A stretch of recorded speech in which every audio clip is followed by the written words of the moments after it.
Our topic today is cryptocurrency and blockchain, and we are going to go through the basics of what they are, then look at some of the pros and cons and criticisms of cryptocurrency. Since it is often seen by many as the currency of the future, we will also look briefly at what sort of challenges it might face in interplanetary and interstellar economies, where communications lag might make checking someone's bank account balance a decade-long process, and where advanced automation might let you make perfect copies or forgeries of almost anything. On top of that, we will also look at some alternative uses for blockchain, which includes some surprises, like maybe being able to use it for conducting elections with a maximum of privacy and a minimum of fraud. Before we get into any of that, we do need to cover some basics about currency and money in general and define some terms and concepts. I am going to try to keep this as brief and intuitive as possible, so for those of you wanting more detailed looks at certain aspects of it, there will be a number of links to more detailed papers in the episode description. Banking is not usually considered an exciting aspect of technology and futurism, but it is a very important one, so I will try to make it as interesting as possible. Money begins replacing direct trade of goods, or bartering, when you start having issues with what is called a coincidence of wants. Which is to say, if Frank the Fisher wants something, he needs to find someone who wants fish. If Frank wants bread, but Bob the Baker does not want fish, then Frank Fisher has to find someone who wants fish and has something Bob wants.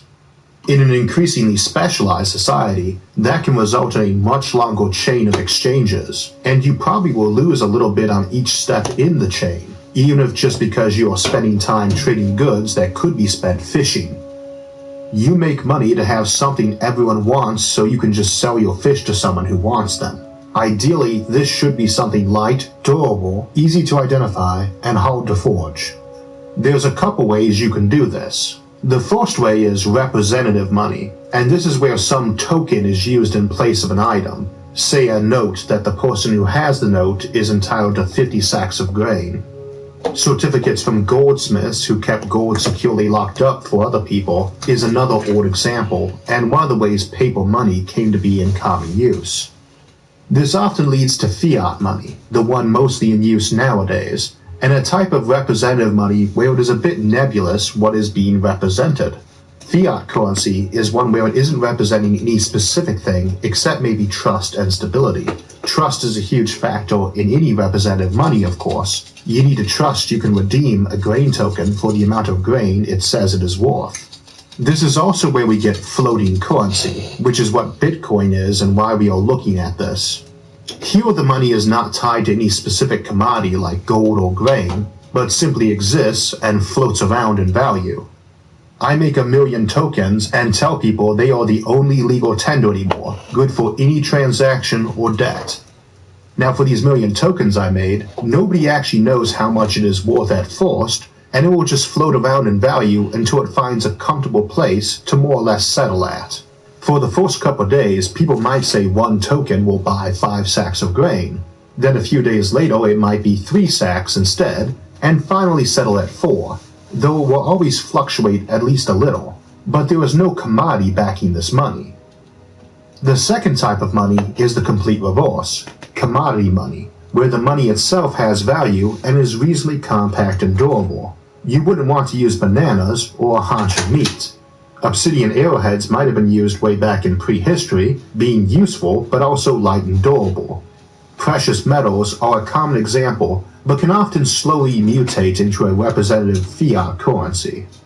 You pretty much have to alloy gold or silver if you want to use them as a coin, for instance, since they are soft, and your coins need to be hard to make tampering with them harder.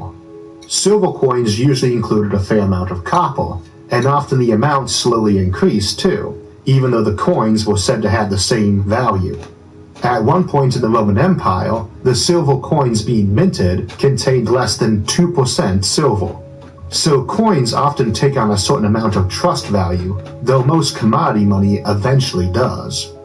Commodity money might seem the same as barter at first, where people just exchange items that have worth, but it differs from barter because one type of item ends up being what everything else gets valued in.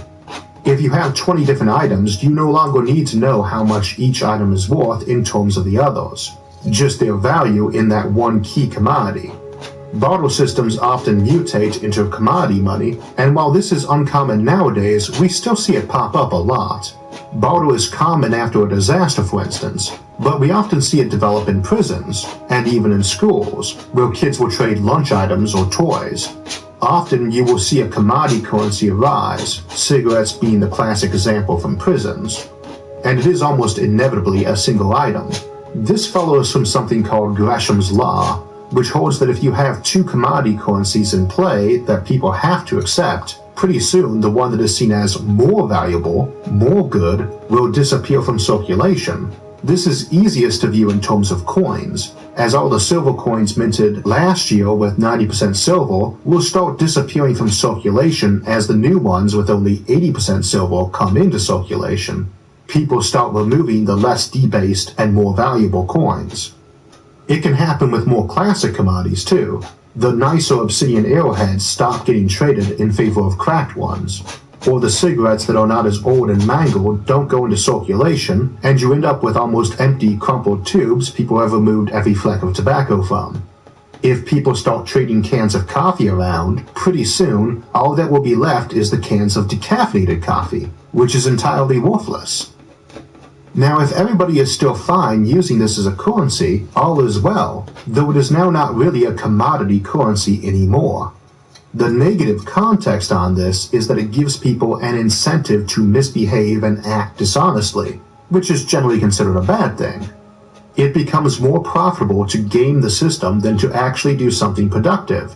So you are not only not doing something productive like growing wheat or mining metal, but actually hurting other people for your living. So we see a progression toward fiat currency in modern times, and that combined with technology tends to lead toward digital and electronic money. Physical money, like paper money and coins, is decidedly in the minority these days. Unsurprisingly, transactions of money tend to be pretty heavy on encryption too.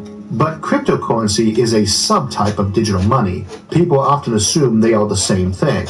Technically, you probably don't even need digital money to have cryptocurrency, but the logistics of doing it without computers would be a bit mind-boggling. Obviously, encryption is a big part of cryptocurrency, and to do that safely, you need lots of computing power, and rapid transmission of information is handy too. But let us examine the basic concept in a more primitive setup instead. Let us revisit Frank the Fisher and Bob the Baker from earlier. Bob is open to taking fish this time, but Frank says he has none today, but he still needs bread. He will gladly pay Bob with a fish on Tuesday if Bob will give him some bread today. Bob does not particularly trust Frank. He smells kind of fishy after all. Frank offers to write it down, an IOU or promissory note for one fish, but they do not really trust each other and want witnesses and records. So Frank writes down on 10 slips of paper, Frank owes Bob one fish, and Bob hands one to each of the villagers who wander into the bakery during this time. And Bob now has 10 different people he can call on to witness this debt of one fish. So he gives Frank a loaf of bread, and Frank says great, he is sure he'll catch plenty of fish before then, and he takes a bite of the bread. Frank says next week is the right time to catch catfish by the ton. Bob groans. He hates catfish and says so. Frank looks apologetically down at the loaf he is chewing and shrugs.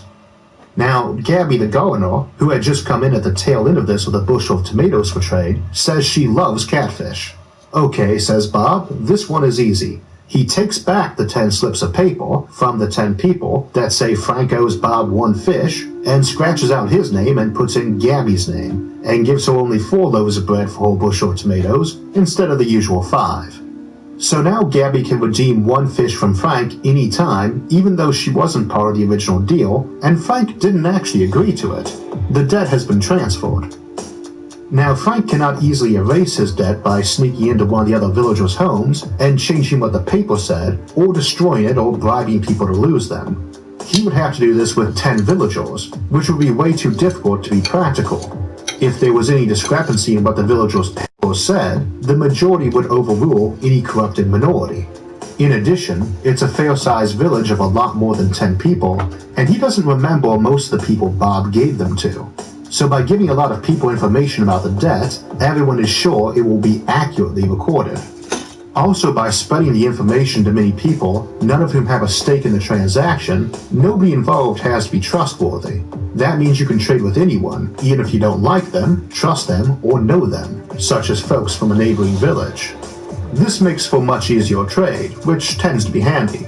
Though it would not be for our example, because we would end up with huge ledgers crowding people's houses that folks have to bulge into in the middle of the night and spend time hunting for each transaction and every copy of it. Obviously, computers and the internet help with that, and we can finally move on to cryptocurrency. Bitcoin, the best known of the cryptocurrencies, is basically this village on a grand scale. The strips of paper, the public ledger of the debt or transaction, is the blockchain. Frank, the original issuer of the credit, is the Bitcoin miner, the person who physically creates the unit of currency. The big difference between Bitcoin and our village is that the village uses a commodity-backed currency, in our case a fish. But Bitcoin is a floating currency. That means it is not ultimately backed up by any commodity. Its value only lies in the difficulty of creating Bitcoin with computers. More on that in a moment. The other big difference, of course, is that all your awkward ledger keeping is now being done on a computer and by a computer, not by hand on paper. This ledger of transactions is called a blockchain. A blockchain is a database of who transferred what to whom and when it happened. It differs from just a plain old spreadsheet in that it is broken up into batches of transactions, called blocks, and distributed all over the place, with chains leading to the appropriate blocks. Multiple copies of each block exist, but nobody has to have them all, which is nice if you're not a village of a few hundred, but several billion people all over the planet each conducting a dozen transactions a day. Obviously, our paper ledger system could not handle something like that, nor could it be easily encrypted and decrypted to allow privacy. This, by the way, is where the money is actually stored. There's no physical form or location of it, nor a file for a specific Bitcoin, something that confuses folks. Now, the next problem of this sort of currency is that you have to have some sort of control over how much of it is around, and how much, if any, new coins get made. Bitcoin's approach to this is to have miners, who are basically mining new coins by keeping the blockchains up and running. There's an elaborate and computation-heavy process you have to go through to compete for a new coin that relates to the process of maintaining the blockchains themselves. So the system keeps running because the only way to mine new coins is to keep those ledgers. It is a nice setup since it ensures people mining the new coins always have a motive to maintain the system. But for practical purposes, this amounts to a huge computational race to get that next coin, because maintaining those ledgers does not take nearly as much computing power as that computing power would be worth in actual dollars. But the reward is based basically on who is doing the most mining. Let me give a quick non-computer analogy. 30 years from now, there are very few libraries left over. The hard copies of the books are just too expensive to maintain. Then a big computer virus comes through and just scrambles all the data. Fortunately, one very wealthy billionaire, who still collects books, realizes she has a hard copy of almost everything. She wants copies made and fast, so she tells people that every day she is going to hand out a big chest of gold. She randomly picks a dozen books out of her collection and says whoever made a copy of those books today wins, and if many people have made one of those, then whoever made the most copies wins. And she's going to check a few random pages out of each, and also every page needs to be time-stamped and has to be from today. If no one has one of those books, no reward is given, but it is a big chest of gold. Thing is, as long as your odds of winning make it profitable to crank out books, you will keep doing it. So anyone keeping track of all the money spent on paper and ink and copier repairs for everyone involved will notice that amount of money is going to rapidly rise till it isn't much less than the chest of gold is worth. Which raises two of our first popular criticisms of cryptocurrency. First, since the folks most likely to win a race are those with the most computational power, the currency is arguably based on the commodity of computational power, or for our last example, who owns the most and best copy machines. That's not the criticism. Most currencies are based on something, even if it is a bit abstract. And this is the information age where computers are king. The criticism is it gives people an incentive to steal other people's computing power and electricity, as it is arguably easier to hack a few million people's machines to run a program in the background, just computing away, than to buy yourself a lot of computers. Or for our book analogy, people break into other people's homes to steal their paper and pens. Second, these computational races are wasting processing power. They are arguably not doing anything productive, and they are not doing a lot of it. I saw one article that said over 100 times more processing power was being spent on mining than what Google has in total. Processing power costs money and energy, a lot of energy, and we as a civilization are not exactly brimming with cheap renewable energy. Now that is an entirely valid criticism, but I personally have to reject arguments by folks who say that means Bitcoin and other cryptocurrencies are not green. A classic mint, run by dragging metals out of the ground or cutting down trees for paper, is also not exactly super environmentally friendly. And paying lots of people to stand at coin and printing presses or guarding those presses and vaults is not exactly productive either. Plus, we already use a lot of computers and electricity for financial transactions today. So it is a valid point, but only in comparison to what we do now, and I have not seen anyone who raised this one do such a comparison. The other objection, about hacking people's computers to steal their processors, is more valid, and this comes back to Gresham's law, which I mentioned earlier. Again, the mining process sucks up a lot of processing power and electricity, but it serves the purpose of keeping the system up and running. If people can steal other people's processing power and electricity to do the job, it becomes better to do that than to honestly mine by buying and maintaining a top-quality system of your own. Of course, we also have the concern of hacking people's actual accounts and stealing their bitcoins, but that is an existing problem of any electronic commerce. Now, the rebuttal to that is while Bitcoin mining was originally expected to use people's CPUs, before long it was found that graphics cards were way better at it. And not long after that, we had the emergence of specialized processors called ASICs, Application-Specific Integrated Circuits, in this case specific to bit mining, which hugely outperform both normal CPUs and graphics cards at this task, costing much less to do much more mining. This decreases the motivation to hack other people's regular old computers. So that was a good objection, but is less so now with the ASICs. You don't break into people's houses to steal their pens and notebooks when you have some top-line copy machine that turns pages on its own and Xeroxes them, because very few people will have one lying around in their home. Same reason mining firms don't break into your house trying to steal your non-existent multi-million-dollar excavator or the shovel in your shed. They have no incentive to go to the effort of doing that and risk going to jail for it. We also see cooperative efforts where miners team up and divide a coin when they get one, probably not a surprising outcome in light of game theory.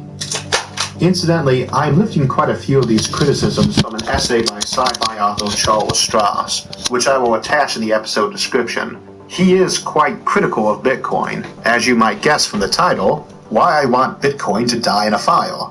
And there are some good rebuttals to his arguments, so I will also link an article by Daniel Jeffries, Why Charles Stross Doesn't Know a Thing About Bitcoin, which was printed in Bitcoin magazine, and so may not be that neutral. Another of the objections raised hits at what many see as cryptocurrency's biggest strength, which is anonymity. This is, after all, an unregulated and untraceable type of money, so it permits a lot of nasty transactions to be conducted with greater ease and less risk. Contract killings, selling drugs, trafficking in people, and a lot of other even more heinous things can be conducted with less risk to people who might otherwise be caught easier and who might be more likely to engage in such behavior when there is less risk of getting caught. Of course, it is not entirely anonymous since a careful study of IP addresses can potentially expose a transaction, meaning investigators find it irritating because of how hard tracking a transaction is, while users find it irritating that it is possible at all.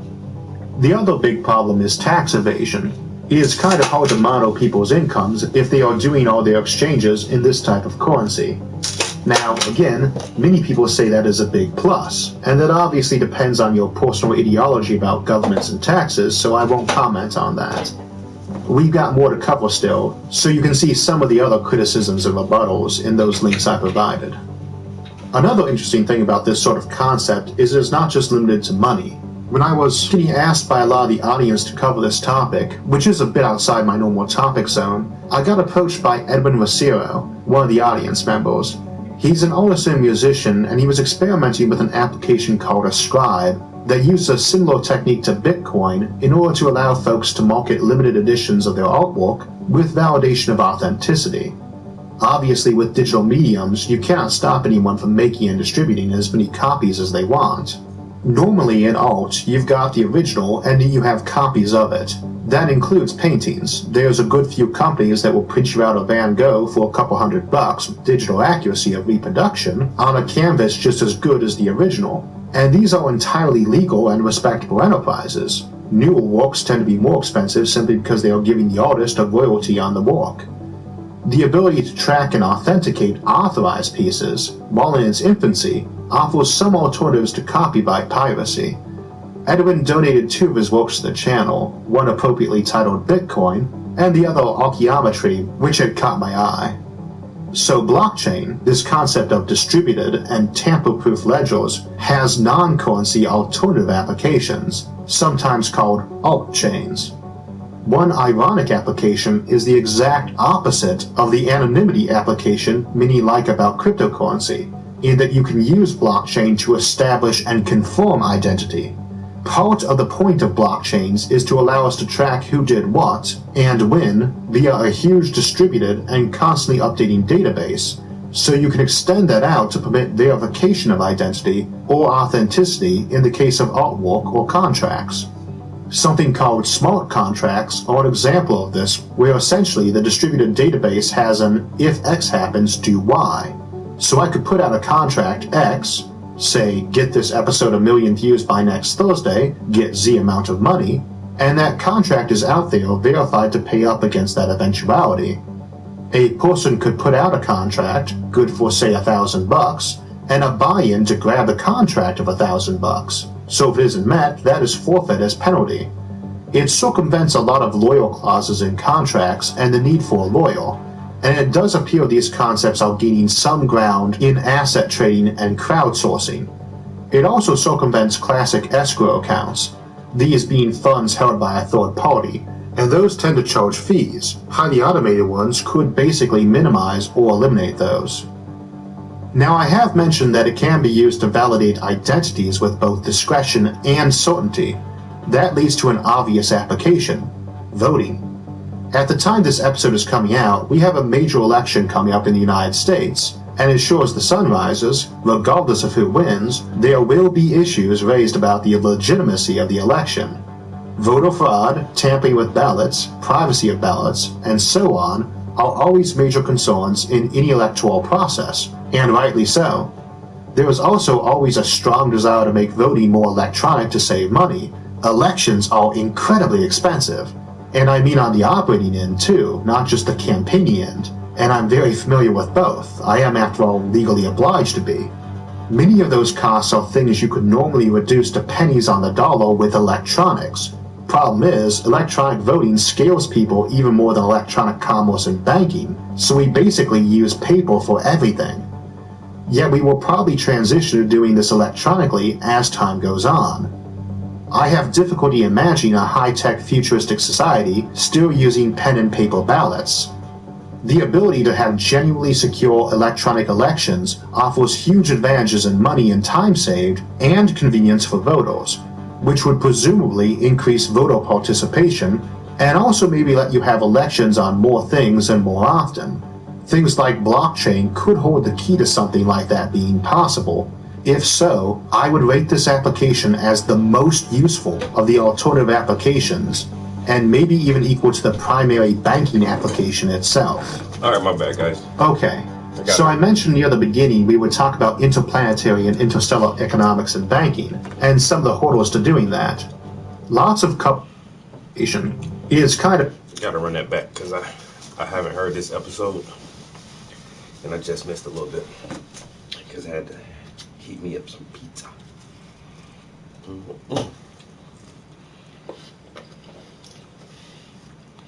Of how to model people's incomes if they are doing all their exchanges in this type of currency.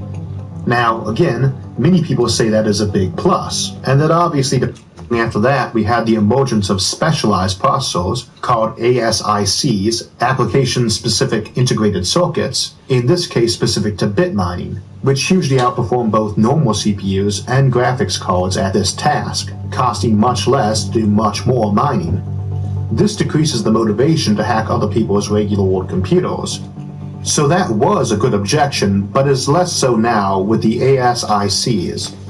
You don't break into people's houses to steal their pens and notebooks when you have some top-line copy machine that turns pages on its own and Xeroxes them, because very few people will have one lying around in their home. Same reason mining firms don't break into your house trying to steal your non-existent multi-million-dollar excavator or the shovel in your shed. They have no incentive to go to the effort of doing that and risk going to jail for it. We also see cooperative efforts where miners team up and divide a coin when they get one, probably not a surprising outcome in light of game theory.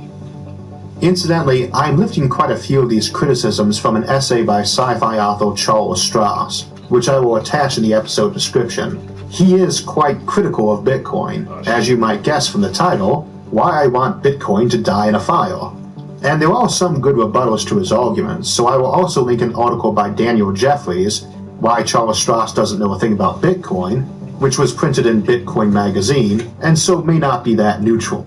All right, one more time.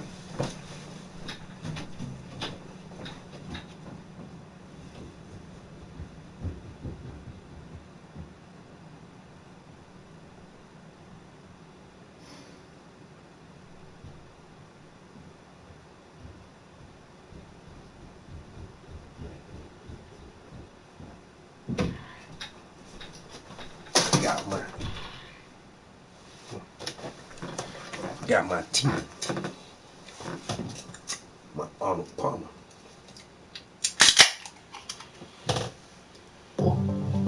Another of the objections raised hits at what many see as cryptocurrency's biggest strength, which is anonymity. This is, after all, an unregulated and untraceable type of money, so it permits a lot of nasty transactions to be conducted with greater ease and less risk. Contract killings, selling drugs, trafficking in people, and a lot of other even more heinous things can be conducted with less risk to people who might otherwise be caught easier and who might be more likely to engage in such behavior when there is less risk of getting caught. Of course, it is not entirely anonymous, since a careful study of IP addresses can potentially expose a transaction, meaning investigators find it irritating because of how hard tracking a transaction is, while users find it irritating that it is possible at all. The other big problem is tax evasion. It is kind of hard to model people's incomes if they are doing all their exchanges in this type of currency. Now, again, many people say that is a big plus, and that obviously depends on your personal ideology about governments and taxes, so I won't comment on that. We've got more to cover still, so you can see some of the other criticisms and rebuttals in those links I provided. Another interesting thing about this sort of concept is it is not just limited to money. When I was getting asked by a lot of the audience to cover this topic, which is a bit outside my normal topic zone, I got approached by Edwin Rosero, one of the audience members. He's an artist and musician, and he was experimenting with an application called Ascribe that uses a similar technique to Bitcoin in order to allow folks to market limited editions of their artwork with validation of authenticity. Obviously, with digital mediums, you cannot stop anyone from making and distributing as many copies as they want. Normally in art, you've got the original and then you have copies of it. That includes paintings. There's a good few companies that will print you out a Van Gogh for a couple $100 with digital accuracy of reproduction on a canvas just as good as the original. And these are entirely legal and respectable enterprises. Newer works tend to be more expensive simply because they are giving the artist a royalty on the work. The ability to track and authenticate authorized pieces, while in its infancy, offers some alternatives to copyright piracy. Edwin donated 2 of his works to the channel, one appropriately titled Bitcoin, and the other Archaeometry, which had caught my eye. So blockchain, this concept of distributed and tamper-proof ledgers, has non-currency alternative applications, sometimes called altchains. One ironic application is the exact opposite of the anonymity application many like about cryptocurrency, in that you can use blockchain to establish and confirm identity. Part of the point of blockchains is to allow us to track who did what and when via a huge distributed and constantly updating database, so you can extend that out to permit verification of identity or authenticity in the case of artwork or contracts.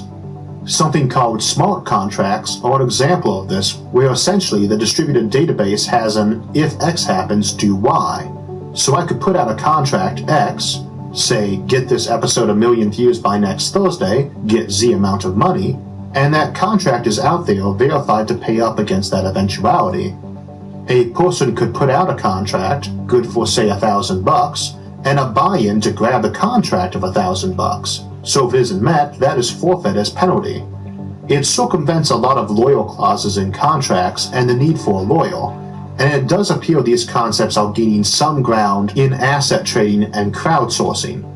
It also circumvents classic escrow accounts, these being funds held by a third party, and those tend to charge fees. Highly automated ones could basically minimize or eliminate those. Now, I have mentioned that it can be used to validate identities with both discretion and certainty. That leads to an obvious application: voting.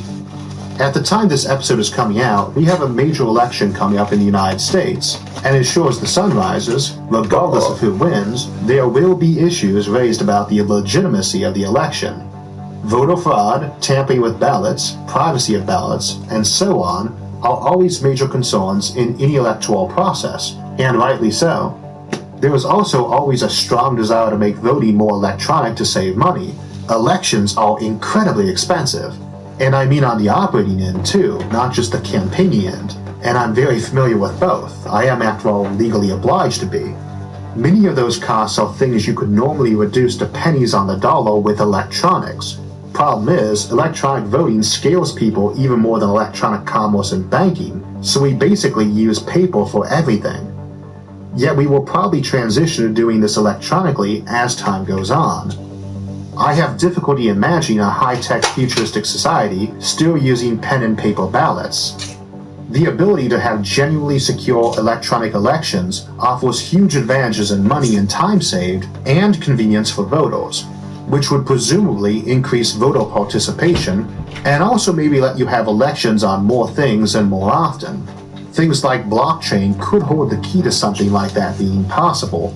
If so, I would rate this application as the most useful of the alternative applications, and maybe even equal to the primary banking application itself.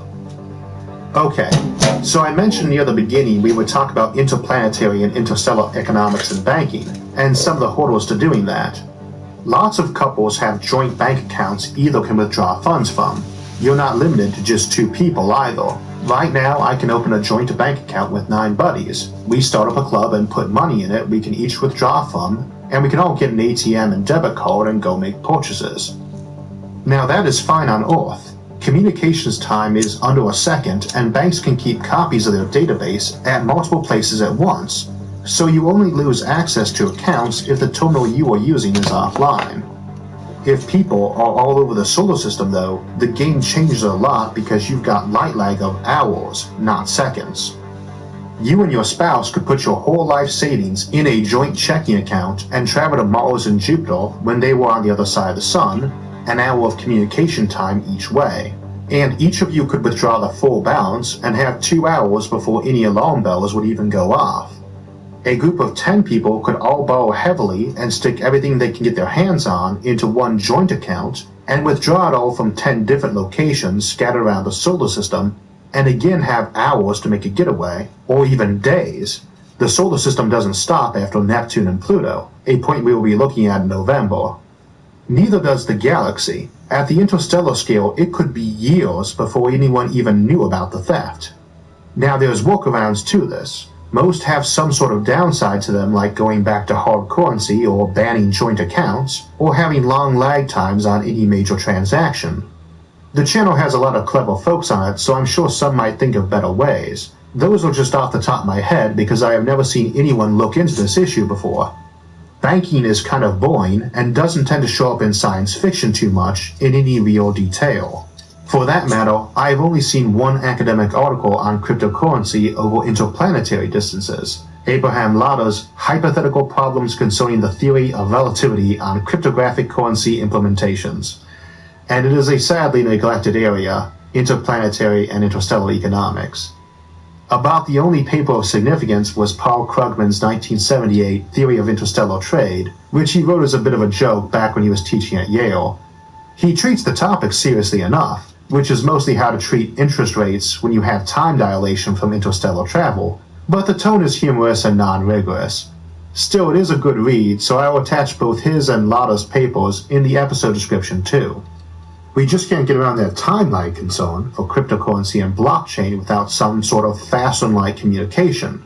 But we would have similar problems with other systems too.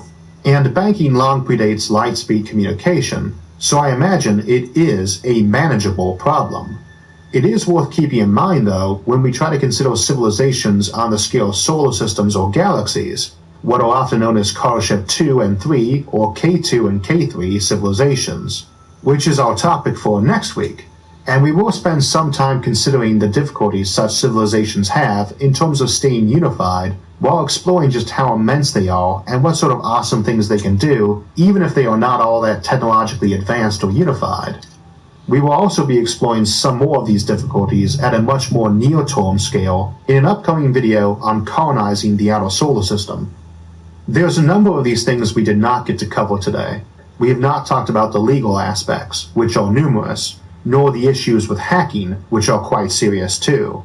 We also kept the math, programming, and computer code to a bare minimum.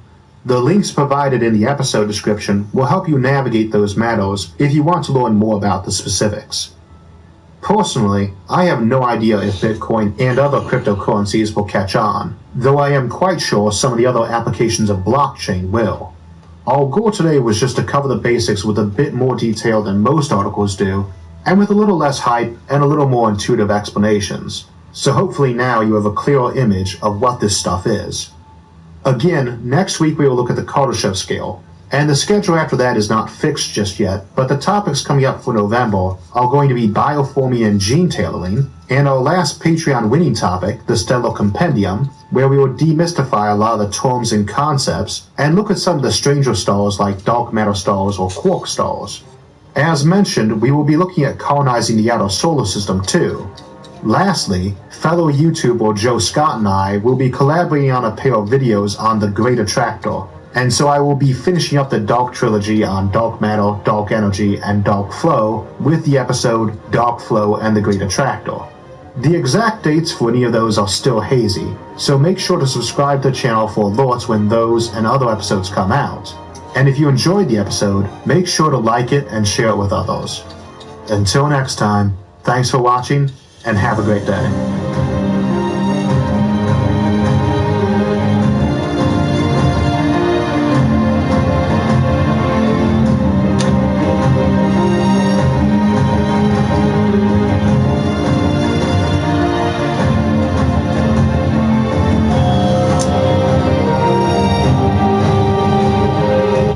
Now you see why I fucks with my man Isaac Arthur? And this dude is fucking smart as shit, yo. Alright.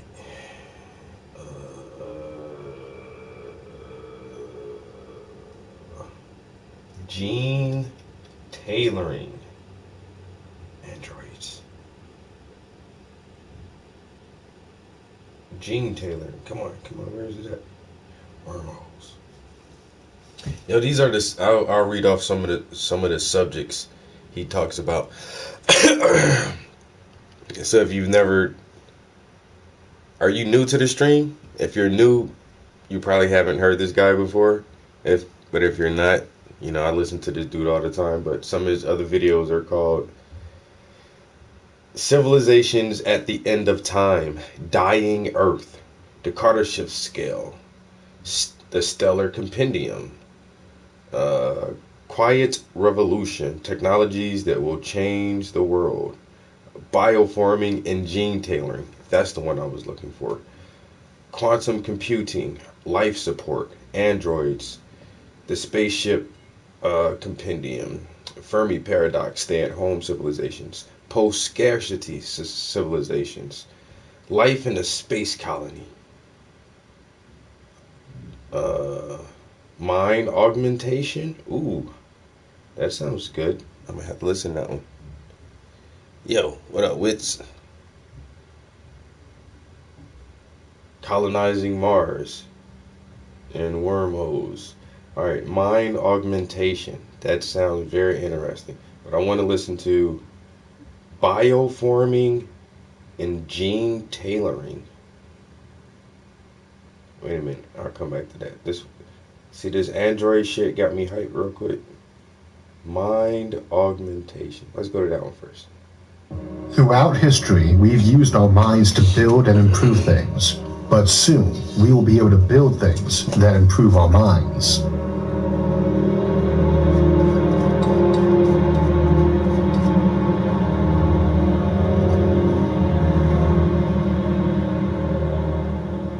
We've been trying to come up with ways to enhance the human mind for at least as long as humanity has had a concept for intelligence. And in all that time, we haven't had a lot of success doing it. We have had no shortage of potions and concoctions meant to enhance the mind, and some, like coffee, at least partially work. We have no shortage of drugs that alter the mind either. Yet for all that it has been a popular notion in fiction, even before we had science fiction, the science of it has eluded us. That is changing and becoming an emerging reality with technologies on the horizon and companies like Elon Musk's Neuralink pushing to bring mind augmentation from fiction to fact. Okay. We have seen it more and more in science. So I didn't know Elon Musk had a company like that. Neuralink? Alright. So this is the Tesla guy. So this motherfucker has Tesla Motors and he has the fucking space program called SpaceX. He has a mining company called The Boring Company. Like boring, like, oh, there's nothing to do, but if you drill a hole, you're boring. That's a pun, so that's pretty cool. So he has that company, then he started a fucking school, and then he has another company called Neuralink. What the fuck is that about? I gotta look that shit up next. Okay, he's talking about mind augmentation, and Elon Musk already is on some shit. Science fiction too, in an emerging reality either. Yet for all that it has been a popular notion in fiction, even before we had science fiction, the science of it has eluded us. That is changing and becoming an emerging reality with technologies on the horizon and companies like Elon Musk's Neuralink pushing to bring mind augmentation from fiction to fact. We have seen it more and more in science fiction too, with authors attempting to paint a portrait of what a future would be like where mind augmentation was common. My own favorite for this is the Revelation Space series by Alastair Reynolds. With the possible exception of Isaac Asimov, there is no author who has more heavily influenced me and this channel, so I am proud to announce it as our SFIA October Book of the Month, sponsored by Audible. You can grab a great audio version of Revelation Space by using my link audible.com/Isaac, or click on the link in the description below. That gets you a free audiobook and a 30-day free trial of Audible. We've been exploring the concept of or click on the link in... I've actually listened to a few audiobooks in the past week. So, where's this?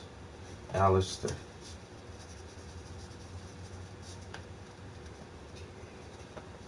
Reynolds. Alright. I'll look some of that up later. In the description below. That gets you a free audiobook and a 30-day free trial of Audible. We've been exploring the concept of artificial intelligence recently and will continue to do so in the coming months, discussing both creating human-level artificial intelligence and superhuman level. Yet we should not overlook the possibility that even as we are making machines smarter than humans, we might be able to make smarter humans too.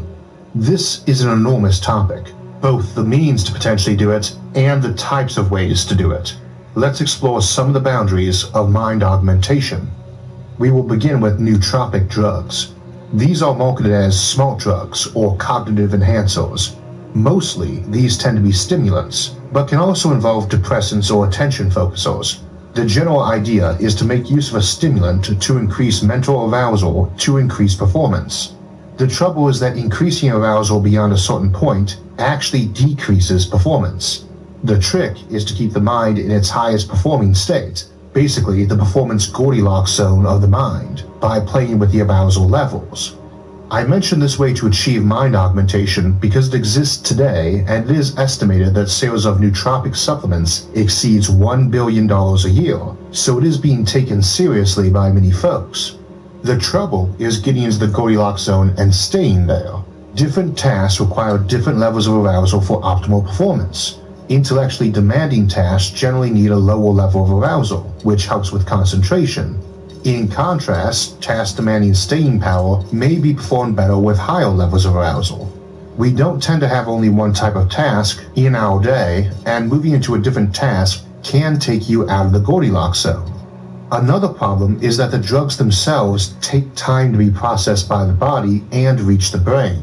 Different drugs have different release rates, and staying in the Goldilocks zone is more of an art form than a science. The final big elephant in the room is that there are side effects. Some of the drugs can be habit-forming or affect blood pressure, sexual function, sleep, and mood. There are many nootropic drugs, and the effects, especially long-term effects, of specific drugs alone and in combination is not well understood. Having said that, the nootropic group of drugs includes caffeine and nicotine. As you know, I consider the coffee machine to be one of our best inventions. Nootropic drugs also include some outlawed or tightly controlled drugs like amphetamines. The use of nootropic drugs is controversial, and so is its status as a mind augmentation. Improving performance through the use of drugs might not actually be mind augmentation, because all you have done is make use of the mind's own ability to perform by adjusting arousal. Beyond nootropic drugs, we enter a more murky world of future possibilities. These include neurosurgery, advanced education methods, and cybernetic implants.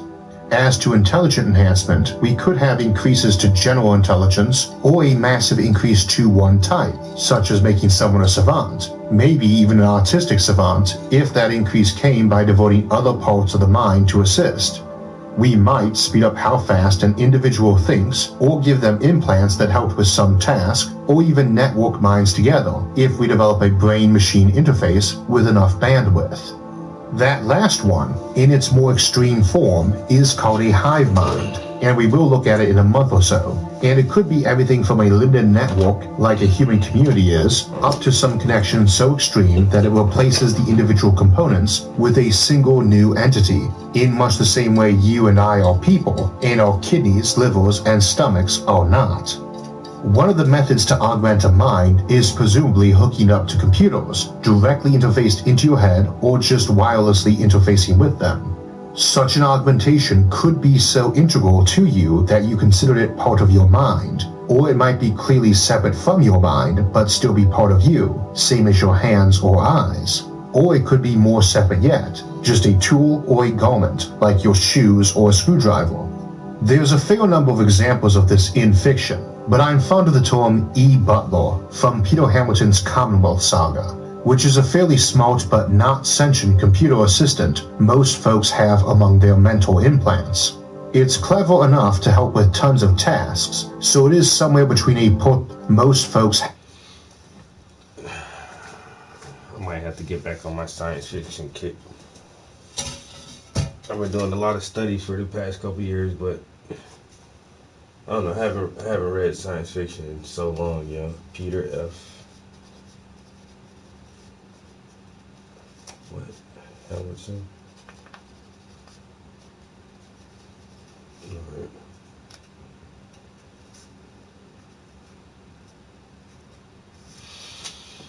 Check some of that shit out. I'm surprised. Well, alright, so he talked about one of my favorite series by Orson Scott Card. Like, I have that entire Ender Game series, and it is, like, I don't know, man. This is like a fucking, one of the best sci-fi trilogy. Well, it's not even a trilogy. It's like fucking 7 books in there. It's like one of the best series I ever fucking read, yo. About the future and meeting different, the first encounters with different races, colonizing other planets, faster than light travel. Man, that shit was crazy as hell. Like, and some of the augmentations they had in there, like, just that shit was cool as shit, yo. One dude lost his eyes, but he had like robot eyes just because they got the technology, yo. That shit was crazy. How he described the whole fucking universe and that shit, yo. Orson Scott Card, it's the Ender Game series. Matter of fact, they did a movie with Ender's Game. They had fucking Harrison Ford played in that shit, yo. But they only made one, and it was kind of crappy because, like, they only tell like a portion of the very first book, which is weird. Like, a lot of people probably really don't get into the series because in the first book, Ender's Game, is the main character. His name is Andrew Wiggins, but everyone calls him Ender. And fucking the first book, he's a kid. It's like all his shit, his life as a kid, you know, just growing up, going to school, going to battle school, and his first accomplishment or, you know, realization of, you know, this war shit, and all that takes place in the first story. And then the next 6 books, he's an adult. You know, the first book is the only book he's a kid in that shit. And then it picks up, he's like 30 something years old in the fucking next in the second book, yo.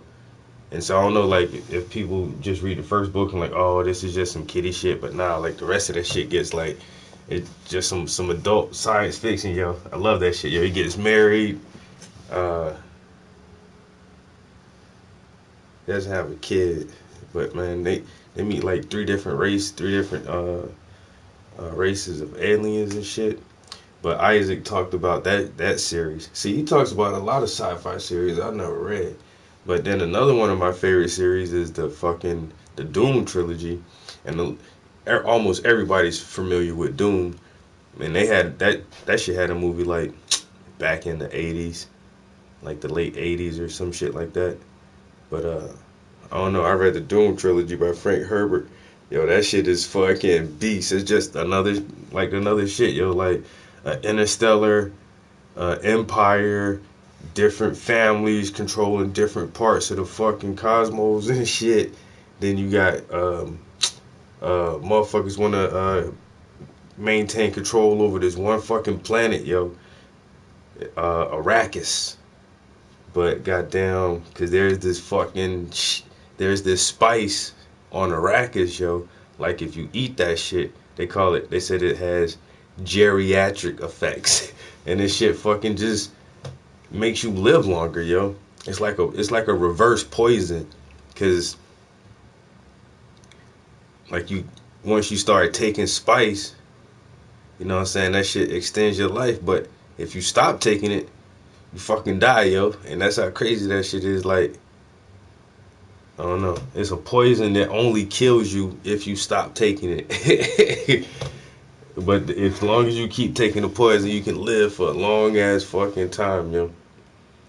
And so the whole story is about which family gets to control this fucking planet, because out of all the planets that have been colonized, this is the only planet where they ever found this shit at. You know what I'm saying? That shit ain't nowhere else on no other fucking planet. And like, this whole planet damn near made out of that shit, yo. It's like, they call it a desert world, yo. Like, the whole fucking planet is damn near a fucking desert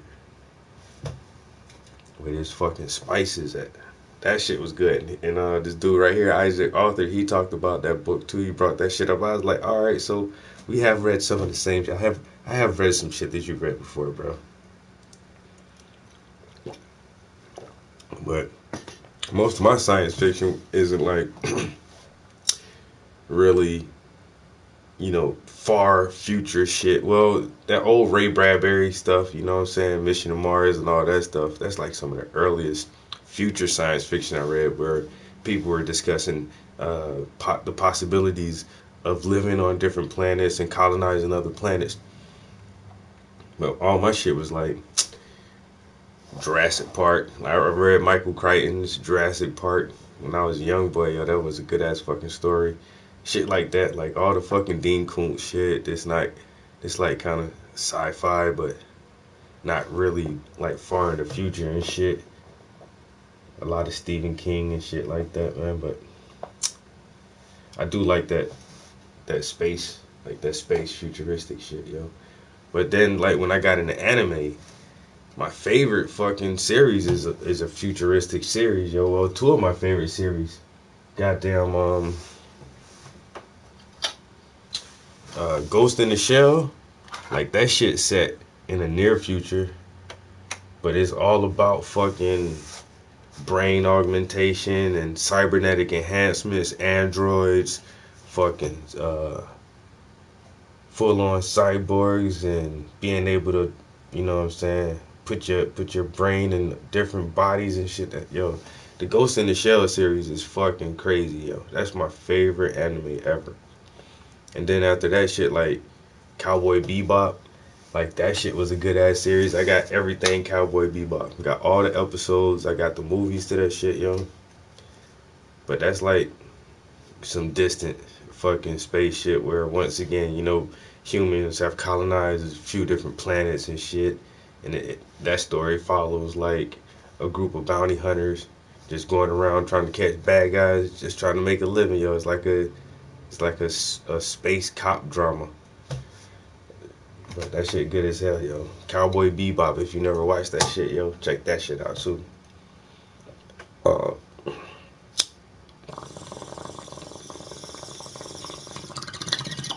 And with that last shit, we were listening to about Bitcoin and all that, and how to make transactions over long distances in space. Like, that's one of the main things.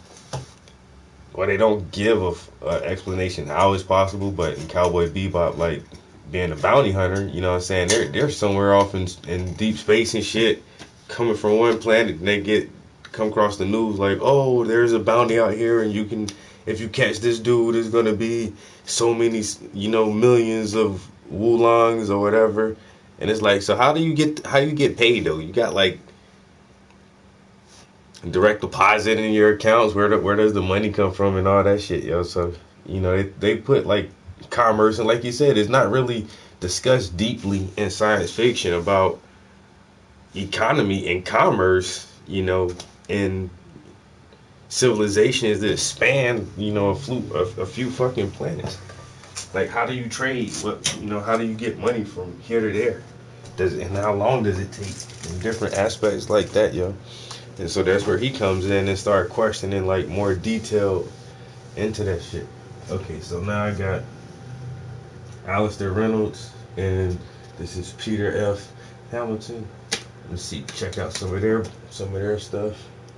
Have among their mental implants.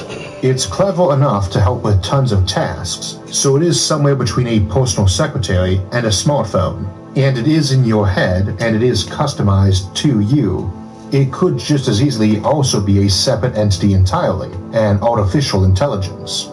If I gave you a mental implant that allowed you to access the contents of an entire encyclopedia, most would say that was mind augmentation, but then again, maybe not, as mere knowledge is not intelligence. We probably would consider it augmentation if it was integrated thoroughly enough into your brain that you could shuffle through the contents of it as casually as we can shuffle through our memories of some topical skill we have, and allow us to apply that knowledge easily. Analogies between computers and brains are tricky, but are common because it's about our only option. Where a computer ends is hard to define. You could limit it just to the processor, but you can have more than one of those, or maybe just the stuff on the motherboard, or just inside the case, like the skull. The hard drive counts, but then an external hard drive would not. What about the monitor and other peripherals like the keyboard and mouse? Our brain is a bit like that. The skull, like the computer case, is not an entirely arbitrary boundary, but is also not an ideal one, and the mind is even hazier than the brain. Sticking an implant in there isn't automatically making it part of your mind, any more than if I stick a needle in there. And if we removed part of your brain and stuck it in some support system, connected by wires to the stuff still in your skull, we would say that's still your mind.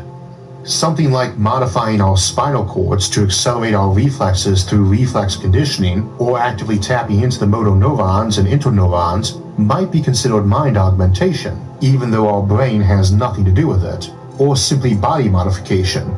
Again, where you draw the boundaries is a gray area. Obviously, enhancing your memory would count as augmenting the mind, and if you record everything you experience with cameras and a decent indexing system, you can achieve fairly similar results. Again, there's a hazy boundary between a useful tool and an actual mental augmentation. As to memory enhancement, that comes in a lot of forms too. Better storage, of course, a bigger hard drive as it were, faster recall, better search and indexing methods, higher resolution of those images or sounds or smells you remember, stronger association of various relevant memories, and so on. Try to remember the last time you took a test on paper. Might have been yesterday, much of my audience is in college, but it might have been a lot longer. The last one I can remember was my ASVAB to join the military 14 years ago. It's easier to recall in some respects since it's an important one, not a quick pop quiz for an elective course. What was the topic? Decent chance you can remember that. Did you use a pen or a pencil? If a pen, what color was it? If a pencil, was it the wooden kind with an eraser stub, or a mechanical one? Was the eraser worn down? Did you have a coffee or a soda at hand? A bottle of water? A backpack? I can remember those mostly because that is what came to my mind to ask about. Thinking on the event, I remember being irritated by not having my normal mechanical pencil and the eraser being worn down. Being irked not having a coffee to sip. The more I think on it, the more I remember, but at the same time, the more my mind wanders to parallel associated events. Thinking about the entire process of memory reminds us all of the various important aspects and components of it that exceed a simple recording of a video. It would be awesome to have a far better memory, one that lets someone ask you what kind of birthday cake you had for your 10th birthday, and just be able to give the answer as quickly and casually as if they asked us when our birthday was. You could recall not just the information, but maybe even be able to relive the event like you were there. It would be potentially dangerous too. Not only could you get stuck dwelling on pleasant events of the past, but you could get stuck reliving traumatic or negative events. That raises the entire issue of removing bad memories or implanting fake positive memories, another popular one in science fiction that we see in films like Total Recall. And a proper memory of an event isn't just a video or audio component. It's the smells, the textures, the actual emotions going on. Such things tend to dim with time, but imagine if every time you saw a blue sedan, you remember vividly the time you crashed your blue sedan and were stuck in it for 20 agonizing minutes till the fireman cut you free. That would be awful. So would freshly remembering the loss of a grandparent, or a friend or a pet, like it happened yesterday. Mind augmentations can come with some serious downsides, even ignoring the side effects they could have. A positive might come at the price of a negative, but sometimes having a new skill or talent can come with negatives. Learn a lot of science and some science fiction isn't as fun to watch anymore. Get better hearing, and a street musician striking some off chords might grate on you like nails on a chalkboard, so that you might want to be able to dial down or switch off some augmentation. More importantly though, the brain is not a processor with carefully designed software. We talk about the architecture of the human mind like we do software architecture, but that's a dubious term. Your brain certainly has structure to it, but in the same way a forest or jungle does. Much like how an ecosystem can have massive changes from mild tweaks, the human mind and personality might be very sensitive to small changes. So early augmentation probably wants to avoid messing much with the architecture of our minds. You can go for non-mind augmentation, like just hijacking the optic nerve to send information through as a visual input, and some others to serve as an output, both to other devices that do some work. You could go the neural lace route perhaps, something that does not alter thinking, but pretty much is a net of detectors woven throughout the mind to read your thoughts, send that data for processing, and send it back as an input. Another option. This reminds me of the scene in Ghost in the Shell right here.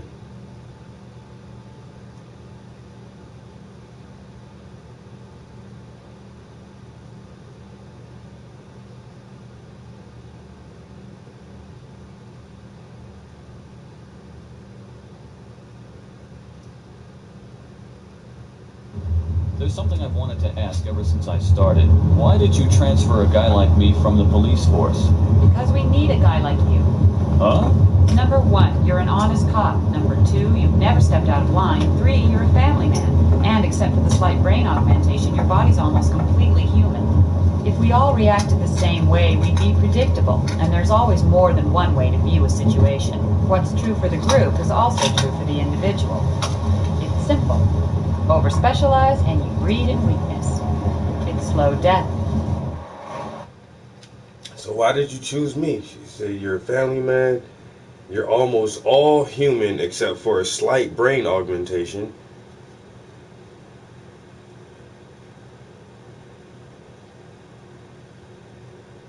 And that's what he was just talking about, you know. As a visual input, and some others to serve as an output, both to other devices that do some work. You could go the norm for non-mind personality. Go through a whole Only brain has structure to augmentation, it, but in the same way a forest or jungle does.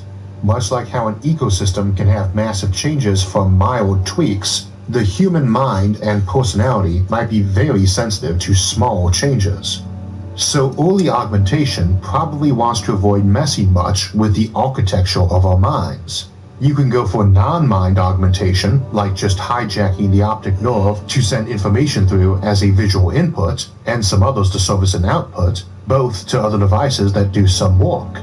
You could go the neural lace route perhaps, something that does not alter thinking, but pretty much is a net of detectors woven throughout the mind to read your thoughts, send that data for processing, and send it back as an input. Another option is to augment reflexes using the comparatively much simpler neural pathways in the spinal cord, or bypass the spinal cord completely, as is currently being developed for people with spinal injuries. As to making someone smarter without messing with that architecture, 2 of the methods are just making it bigger or speeding it up. We see both examples in books by Alastair Reynolds, though one is in a sequel to the Book of the Month, and the other is in a standalone novel. For the former, speeding it up, you could potentially replace all the slow signal transmission lines in the brain, which move anywhere from walking speed to bullet speed, with stuff that moves at the speed of light. We talked about that option more in the transhumanism and cyborg episodes, so I won't repeat it now, but this is what gets classified as speed intelligence, one of the 3 types of superintelligence identified by Nick Bostrom in his book Superintelligence. The other 2 types being networked intelligence, which we'll look at more in the Hive Minds episode, and quality intelligence, which is a hazy concept, but basically the reason why you are better at many tasks than a room full of monkeys, even though they've got more combined brain matter than you do. Another author, my friend Dennis E. Taylor, calls accelerating thought speed frame jacking in his We Are Bob novels. And I like the term, so I'll borrow it for the notion of speeding your thoughts up, but not constantly, just as much as is needed at that time. This is essentially how fast you are experiencing time. Frame jacking would tend to drive you nuts if you were always existing at a time rate where seconds seem to take hours to pass. So while you might be comfortable running a bit faster than normal all the time, you probably won't want to speed up very fast for more than short periods. Also, by and large, you'd expect everyone else to have this, and for a new standard pace to develop. This is clearly beneficial too. Being able to crank people's brains up to run 1,000,000 times faster obviously helps with scientific research a lot, and you have way less accidents if folks can respond almost instantly to them. But it would start messing with our concept of time a lot too. Someone tells you they were born in 1980, and another tells you they were born in 1987. And you know one is 7 years younger than the other person. But the fellow born in 1987 might have experienced a couple centuries of thought last year. These are the same kinds of issues we experience with relativistic travel, where time genuinely slows down for the traveler, or freezing people in sci-fi. You could have someone who went around on a spaceship that hugged the speed of light, so whole decades might pass during their journey while they only experienced a year or so, And they could be engaging in interstellar trade for centuries, but only feel like they have been in the business for a few years. Or they might accelerate their consciousness, frame-jack, to experience the same amount of time as passed in the outside world, or even more of it. It's a neat trick for growing soldiers, too. Sci-fi loves to have tank-grown super soldiers you can pump out in months from some cloning vat, but tends to ignore that they aren't getting much training in that time. Fully grown or not, a 2-month-old is a 2-month-old. They aren't even talking and walking. If you can speed up their thoughts, though, you can teach them faster. Or just take regular people and hand them some books on a topic and tell them to read them now. Obviously, it needs to be an electronic book, or better, some virtual simulation with hands-on training. But now, they suddenly know the skill. Doesn't feel like it to them, though, because they did actually spend the time to learn it. You might expect everybody with this option would go and try to learn everything, but first off, most people do have plenty of free time and still don't hit the books to learn skills they don't particularly need at the moment. Second, this is one pathway to extreme life extension. You only live maybe a century of real time, but experience thousands of years of subjective time. And while we are keeping to a basic human mental architecture, even if we can extend their useful memory so their brain does not fill up or overwrite old memories, there's a cost to life. Firstly, you probably want to get paid more for an hour spent frame-jacking than at a normal speed, since you are experiencing it. So our ideas about being paid by the hour changes. Living 20,000 subjective years when you are physically 20 might seem like a gradual change made to your mind over subjective years spent reading stuff while you sat down on a couch for a few minutes, but to everyone else, it won't be the least bit gradual. Do you think if we stuck you in a slow time pocket for a century in a library to read, you would emerge the same person as far as your friends were concerned? All that new knowledge, probably even talking differently. How do you feel about the spouse you married and haven't really talked to from your perspective in a decade? And how do they feel about you?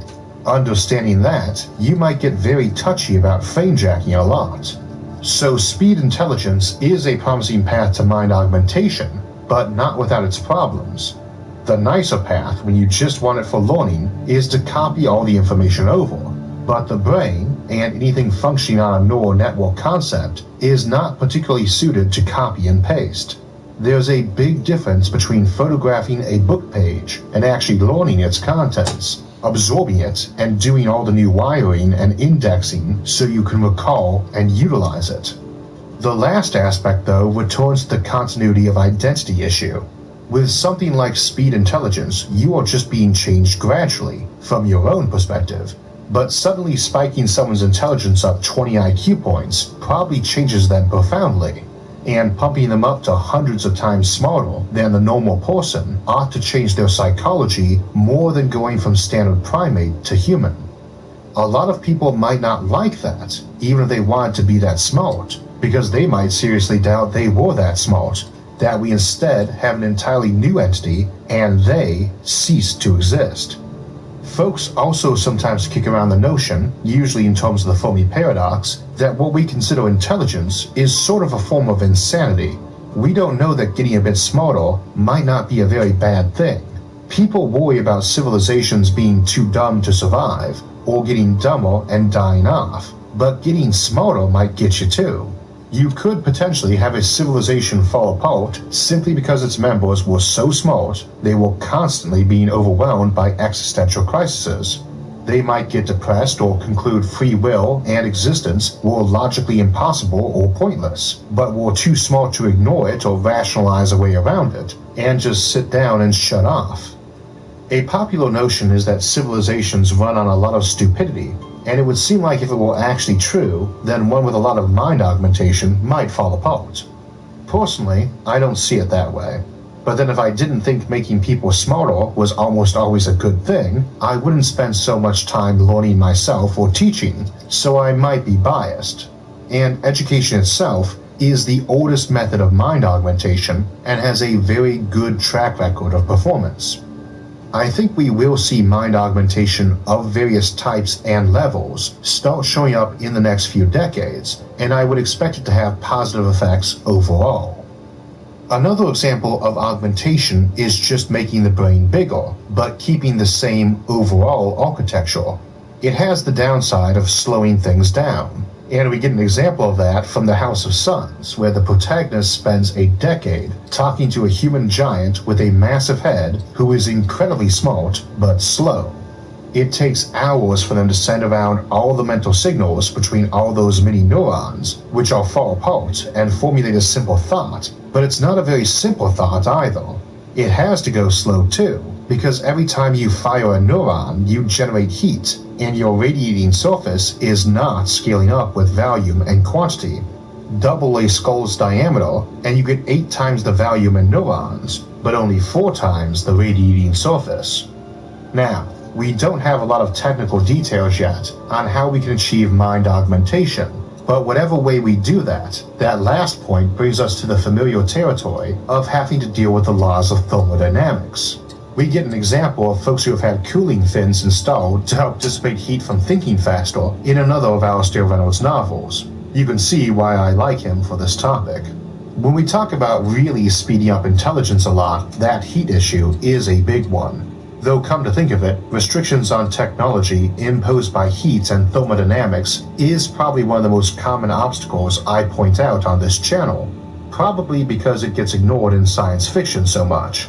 We do have supercomputers these days finally powerful enough that they process as fast as our estimates for the human mind, which is still several million times faster than your typical home computer. These things are gluttons for power, and every watt of energy they use has to emit as heat. Your brain uses and gives off heat on par with an energy-saving light bulb, about 20 watts. A good supercomputer produces thousands of times more heat to do way less. Even overcoming the scaling issue and being able to create a computer that would fit into the skull alongside the brain would not solve the heat issue, and it gets worse.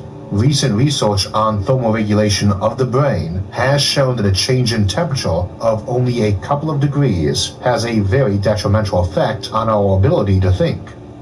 A mobile phone consumes about 5 watts of power. It is really dumb in comparison with a supercomputer, but even at that low power level, that's a quarter of our brain's usual heat output. We have to be very careful not to overstep our body's ability to dissipate that heat. This is interesting because while we can doubtless keep improving how much energy we need to spend per calculation, and thus decrease the heat we need to get rid of, it does indicate something about the speed intelligence approach. I mentioned earlier frame jacking in the We Are Bob novels. The higher your frame jack, the more heat you're going to produce, and so the shorter a period of time you can do it if it is beyond your regular heat dissipation level. Whatever that is, even if your computer's or artificial brain is so efficient it can run 1,000,000 times faster than a human brain constantly, you can presumably briefly push it higher than that. Not only is speed intelligence probably the easiest path to pursue for major mind augmentation, certainly conceptually the easiest to explain, but that these relative bursts of speed, frame jacking, would be a major aspect of that. One potential solution to the thermodynamics problem is to move the bulk of the processing outside of the skull. This could be moved to a chip embedded elsewhere in the body, or carried around on a pocket-sized computer, or even off-site that you talk to over a network. This does raise the issue of communications outages, where it is completely removed from the body, and still imposes some limitations on heat dissipation when it is housed elsewhere on the body. Current performance gaming computer rigs and supercomputers have moved to liquid cooling solutions because heat can be removed from the hot areas of the computer much more easily than radiating or even convecting that heat away close to those hot areas.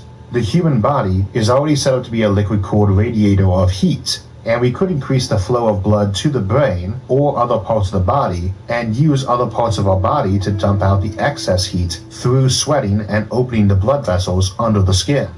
This means that mind augmentation could become a combination of brain and physiological augmentation, where the two are inextricably linked. The more heat that can be dissipated by passing more blood through the skull and other implanted areas, the longer the person can be frame jacked and the faster they can think.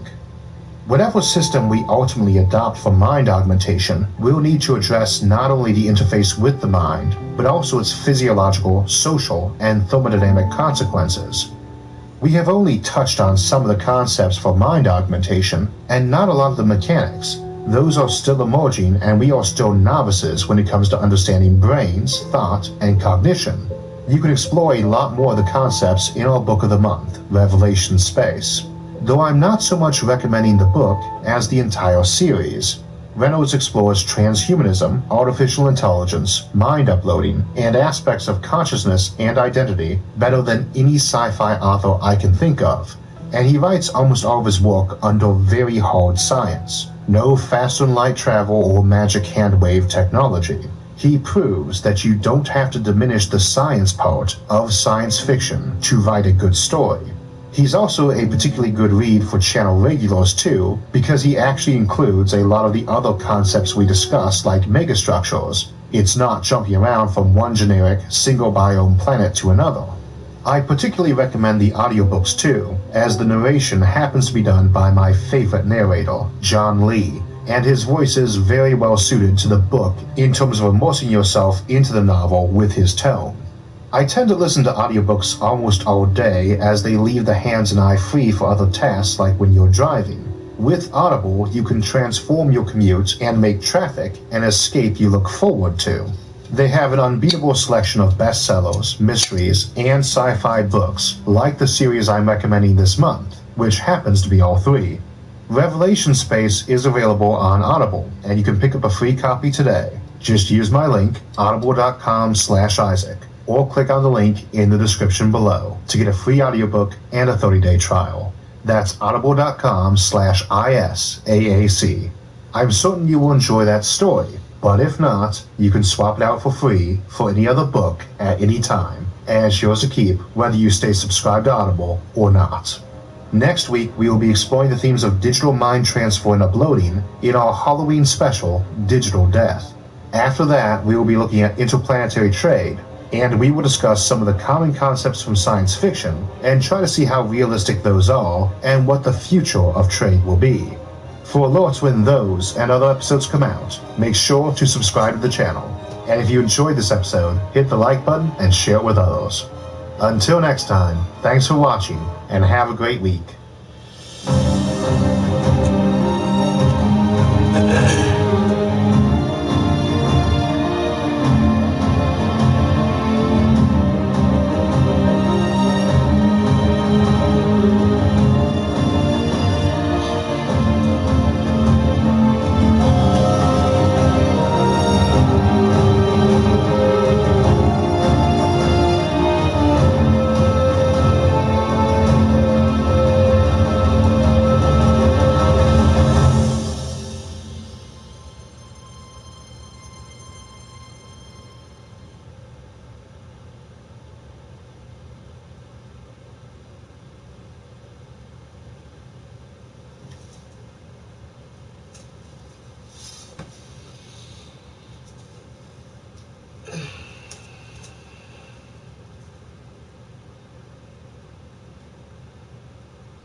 Revelation Space by Alastair Reynolds.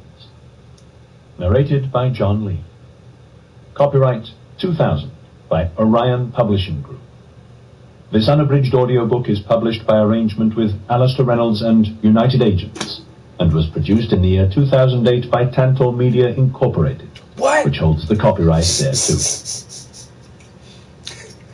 Chapter 1. I said Van Dyke Brown. Mantel Sector, North Nekebet.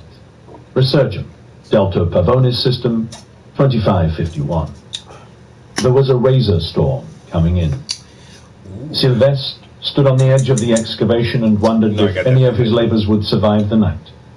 The archaeological dig was an array of deep square shafts, separated by balks of sheer-sided soil, the classical Wheeler box grid. The shafts went down tens of meters, walled by transparent cofferdams spun from hyperdiamond. A million years of stratified geological history pressed against the sheets. But it would take only one good dustfall, one good razor storm, to fill the shafts almost to the surface. "Confirmation, sir," said one of his team, emerging from the crouched form of the first crawler. The man's voice was muffled behind his breather mask. "Cuvier's just issued a severe weather advisory for the whole North Neckar-Betz landmass. They're advising all surface teams to return to the nearest base. You're saying we should pack up and drive back to Mantel? It's going to be a hard one, sir." The man fidgeted, drawing the collar of his jacket tighter around his neck. "Shall I issue the general evacuation order?" Sylvestre looked down at the excavation grid, the sides of each shaft brightly lit by the banks of floodlights arrayed around the area. Pavonis never got high enough at these latitudes to provide much useful illumination.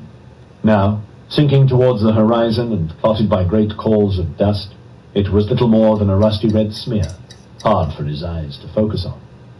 Soon dust devils would come, scurrying across the Protero steps like so many overwound toy gyroscopes. Then the main thrust of the storm, rising like a black anvil. "No," he said, "there's no need for us to leave. We're well sheltered here. There's hardly any erosion pattering on those boulders, in case you hadn't noticed. If the storm becomes too harsh, we'll shelter in the crawlers." The man looked at the rocks, shaking his head as if doubting the evidence of his ears. "Sir, Cuvier only issue an advisory of this severity once every year or two. It's an order of magnitude above anything we've experienced before." "Speak for yourself," Sylvestre said, noticing the way the man's gaze snapped involuntarily to his eyes and then off again, embarrassed. "Listen to me. We cannot afford to abandon this dig. Do you understand?" The man looked back at the grid. "We can protect what we've uncovered with sheeting, sir, then bury transponders. Even if the dust covers every shaft, we'll be able to find the site again and get back to where we are now." Behind his dust goggles, the man's eyes were wild, beseeching. "When we return, we can put a dome over the whole grid. Wouldn't that be best, sir, rather than risk people and equipment out here?" Sylvestre took a step closer to the man, forcing him to step back towards the grid's closest shaft. "You're to do the following. Inform all dig teams that they carry on working until I say otherwise, and that there is to be no talk of retreating to Mantel. Meanwhile, I want only the most sensitive instruments taken aboard the crawlers. Is that understood? But what about people, sir? People are to do what they came out here to do. Dig." Sylvestre stared reproachfully at the man, almost inviting him to question the order. But after a long moment of hesitation, the man turned on his heels and scurried across the grid, navigating the tops of the balks with practiced ease. Spaced around the grid like down-pointed cannon, the delicate imaging gravitometers swayed slightly as the wind began to increase. Sylvestre waited, then followed a similar path, deviating when he was a few boxes into the grid. Near the center of the excavation, 4 boxes had been enlarged into one single slab-sided pit, 30 meters from side to side and nearly as deep. Sylvestre stepped onto the ladder which led into the pit and moved quickly down the side. He had made the journey up and down this ladder so many times in the last few weeks that the lack of vertigo was almost more disturbing than the thing itself. Moving down the cofferdam side, he descended through layers of geological time. 900,000 years had passed since the event. Most of that stratification was permafrost, typical in Resurgem's subpolar latitudes. Permanent frost soil which never thawed. Deeper down, close to the event itself, was a layer of regolith laid down in the impacts which had followed. The event itself was a single hair-fine black demarcation, the ash of burning forests. The floor of the pit was not level, but followed narrowing steps down to a final depth of 40 meters below the surface. Extra floods had been brought down to shine light into the gloom. The cramped area was a fantastical hive of activity, and within the shelter of the pit there was no trace of the wind. The dig team was working in near silence, kneeling on the ground on mats, working away at something with tools so precise they might have served for surgery in another era. There were young students from Cuvier, born on Resurgam. A servitor skulked beside them awaiting orders. Though machines had their uses during a dig's early phases, the final work could never be entirely trusted to them. Next to the party, a woman sat with a compad balanced on her lap, displaying a cladistic map of Amarantin skulls. She saw Sylvestre for the first time. He had climbed quietly, and stood up with a start, snapping shut the compad. She wore a greatcoat, her black hair cut in a geometric fringe across her brow. "Well, you are right," she said. "Whatever it is, it's big. And it looks amazingly well preserved, too. Any theories, Pascal?" "That's where you come in, isn't it? I'm just here to offer commentary." Pascal Dubois was a young journalist from Cuvier. She had been covering the dig since its inception, often dirtying her fingers with the real archaeologists, learning their cant. "The bodies are gruesome, though, aren't they? Even though they are alien, it's almost as if you can feel their pain." To one side of the pit, just before the floor stepped down, they had unearthed 2 stone-lined burial chambers. Despite being buried for 900,000 years, at the very least, the chambers were almost intact, with the bones inside still assuming a rough anatomical relationship to one another. They were typical Amarantin skeletons. At first glance, to anyone who happened not to be a trained anthropologist, they could have passed as human remains, for the creatures had been 4-limbed bipeds of roughly human size, with a superficially similar bone structure. Skull volume was comparable, and the organs of sense, breathing, and communication were situated in analogous positions. But the skulls of both Amarantin were elongated and bird-like, with a prominent cranial ridge which extended forwards between the voluminous eye sockets, down to the tip of the beak-like upper jaw. The bones were covered here and there by a skein of tan, desiccated tissue, which had served to contort the bodies, drawing them, or so it seemed, into agonized postures. They were not fossils in the usual sense. No mineralization had taken place, and the burial chambers had remained empty except for the bones and the handful of technomic artifacts with which they had been buried. "Perhaps," Sylvestre said, reaching down and touching one of the skulls, "we were meant to think that." "No," Pascal said. "As the tissue dried, it distorted them, unless they were buried like this." Feeling the skull through his gloves, they transmitted tactile data to his fingertips. He was reminded of a yellow room high in Chasm City, with aquatints of methane ice-scapes on the walls. There had been liveried servitors moving through the guests with sweetmeats and liqueurs, drapes of colored crepe spanning the belvedered ceiling. The air bright with sickly entoptics in the current vogue, seraphim, cherubim, hummingbirds, fairies. He remembered guests, most of them associates of the family.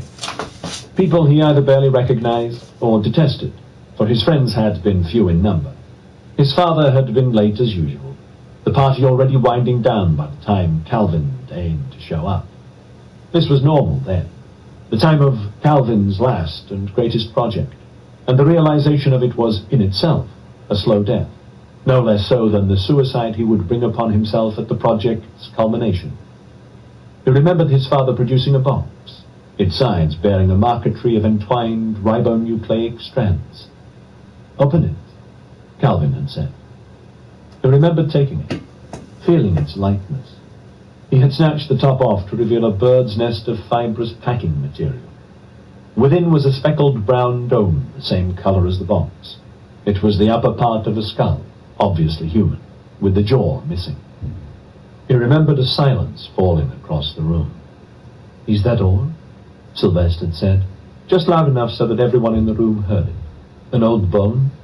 Well, thanks, Dad, I'm humbled." "As well you should be," Calvin said.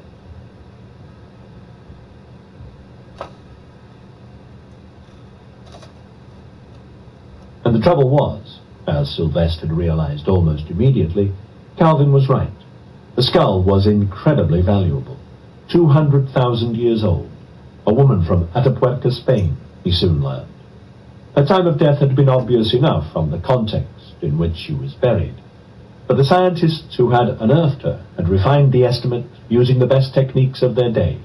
Potassium-argon dating of the rocks in the cave where she'd been buried, uranium series dating of travertine deposits on the walls, fission track dating of volcanic glasses, thermoluminescence dating of burnt flint fragments. They were techniques which, with improvements in calibration and application, remained in use among the dig teams on Resurgam. Physics allowed only so many methods to date objects. Sylvestre should have seen all that in an instant and recognized the skull for what it was, the oldest human object on Yellowstone, carried to the Epsilon Eridani system centuries earlier, and then lost during the colony's upheavals. Calvin's unearthing of it was a small miracle in itself. But the flush of shame he felt stemmed less from ingratitude than from the way he had allowed his ignorance to unmask itself, when it could have been so easily concealed. It was a weakness he would never allow himself again. Years later, the skull had traveled with him to Resurgam, to remind him always of that vow. He could not fail now. If what you're implying is the case, Pascal said, then they must have been buried like that for a reason.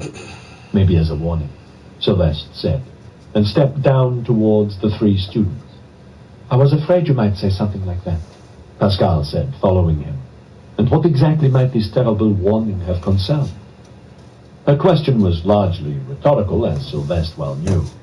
She understood exactly what he believed about the Amarantin.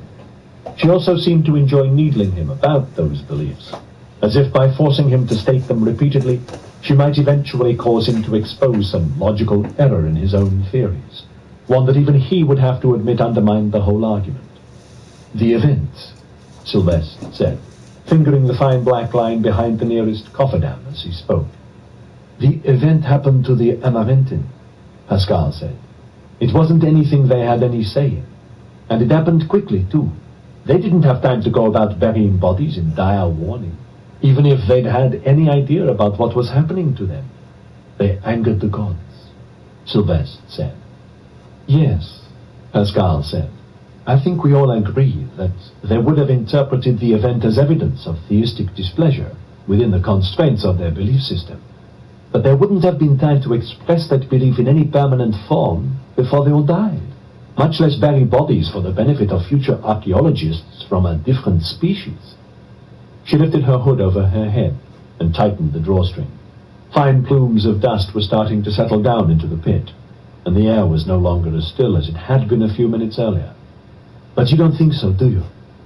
Without waiting for an answer, she fixed a large pair of bulky goggles over her eyes, momentarily disturbing the edge of her fringe, and looked down at the object which was slowly being uncovered. Pascal's goggles accessed data from the imaging gravitometers stationed around the Wheeler grid, overlaying the stereoscopic picture of buried masses on the normal view. Sylvestre had only to instruct his eyes to do likewise. The ground on which they were standing turned glassy, insubstantial, a smoky matrix in which something huge lay entombed. It was an obelisk, a single huge block of shaped rock, itself encased in a series of stone sarcophagi. The obelisk was 20 meters tall. The dig had exposed only a few centimeters of the top. There was evidence of writing down one side, in one of the standard late-phase Amarantin graphic forms. But the imaging gravitometers lacked the spatial resolution to reveal the text. The obelisk would have to be dug out before they could learn anything. Sylvestre told his eyes to return to normal vision. Work faster, he told his students. I don't care if you incur minor abrasions to the surface. I want at least a meter of it visible by the end of tonight. One of the students turned to him, still kneeling. Sir, we heard the dig would have to be abandoned. Why on earth would I abandon a dig? The storm, sir. Damn the storm. He was turning away when Pascal took his arm, a little too roughly. They're right to be worried, Dan.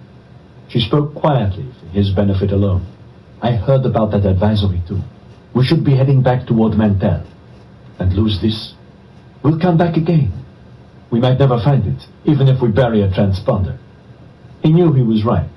The position of the dig was uncertain, and maps of this area were not particularly detailed. compiled quickly when the Lorien had made orbit from Yellowstone 40 years earlier.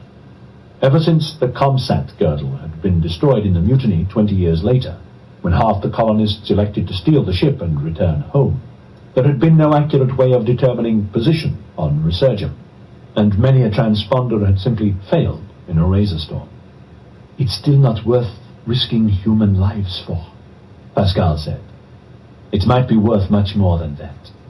He snapped a finger at the students. "Faster! Use the servitor if you must. I want to see the top of that obelisk by dawn." Sluka, his senior research student, muttered a word under her breath. "Something to contribute?" Sylvester asked. Sluka stood for what must have been the first time in hours. He could see the tension in her eyes.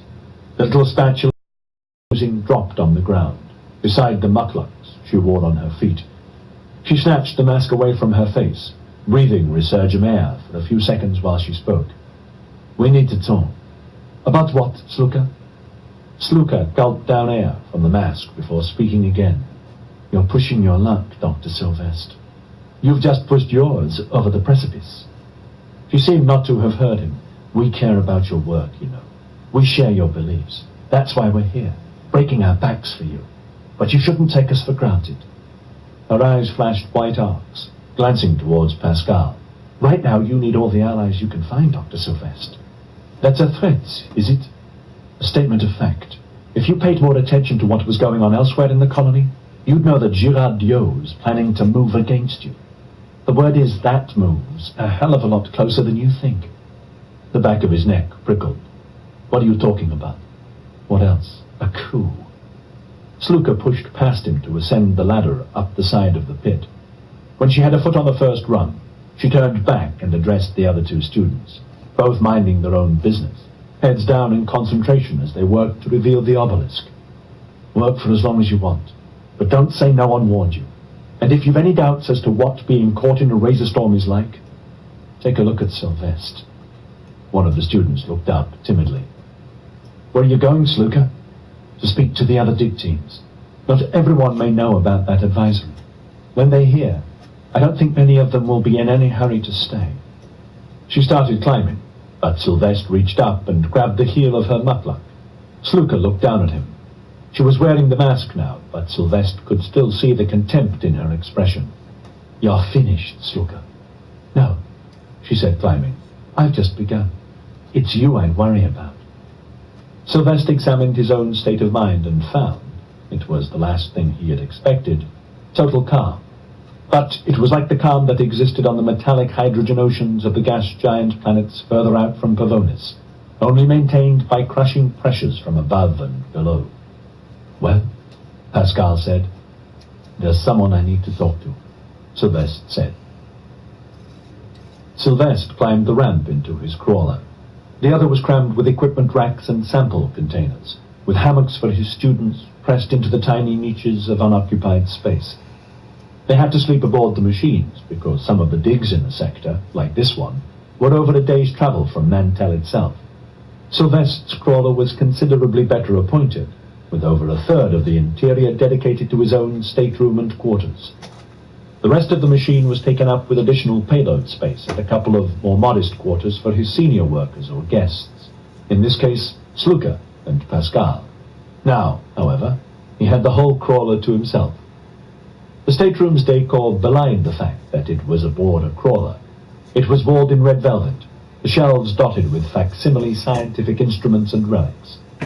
There were large, elegantly annotated Mercator maps of Resurgam dotted with the sites of major Amarantin finds. Other areas of wall were covered in slowly updating texts, academic papers in preparation. His own beta level was doing most of the scut work on the papers now. Sylvester trained the simulation to the point where it could imitate his style more reliably than he could, given the current distractions. Later, if there was time, he would need to proof those texts. But for now he gave them no more than a glance as he moved to the room's escritoire. The ornate writing desk was decorated in marble and malachite, inset with Japanwork scenes of early space exploration. Sylvester opened a drawer and removed a simulation cartridge, an unmarked grey slab, like a ceramic tile. There was a slot in the escritoire's upper surface. He would only have to insert the cartridge to invoke Calvin. He hesitated nonetheless. It had been some time, months at least, since he had brought Calvin back from the dead, and that last encounter had gone spectacularly badly. He had promised himself he would only invoke Calvin again in the event of crisis. Now it was a matter of judgment whether the crisis had really arrived, and if it was sufficiently troublesome to justify an invocation. The problem with Calvin was that his advice was only reliable about half the time. Sylvestre pressed the cartridge into the escritoire. Fairies wove a figure out of light in the middle of the room. Calvin, seated in a vast seigneurial chair. The apparition was more realistic than any hologram, even down to subtle shadowing effects, since it was being generated by direct manipulation of Sylvestre's visual field. The beta-level simulation represented Calvin the way Fane best remembered him, as he had been when he was barely 50 years old, in his heyday on Yellowstone. Strangely, he looked older than Sylvestre, even though the image of Calvin was 70 years younger in physiological terms. Sylvestre was 8 years into his third century, but the longevity treatments he had received on Yellowstone had been more advanced than any available in Calvin's time. Other than that, their features and build were the same, both of them possessing a permanent, amused curve to the lips. Calvin wore his hair shorter and was dressed in demarquised Belle Epoque finery, rather than the relative austerity of Sylvestre's expeditionary dress, billowing frock shirt and elegantly checkered trousers, hooked into buccaneer boots, his fingers aglint with jewels and metal. His impeccably shaped beard was little more than a rust-colored delineation along the line of his jaw. Small entoptics surrounded his seated figure, symbols of Boolean and three-valued logics and long cascades of binary. One hand fingered the bristles beneath his chin, while the other toyed with the carved scroll that ended the seat's armrest. A wave of animation slithered over the projection, the pale eyes gaining a glisten of interest. Calvin raised his fingers in lazy acknowledgement. "So," he said, "the shit's about to match coordinates with the fact. You presume a lot." "No need to presume anything, dear boy. I just tapped into the net and accessed the last few thousand news reports."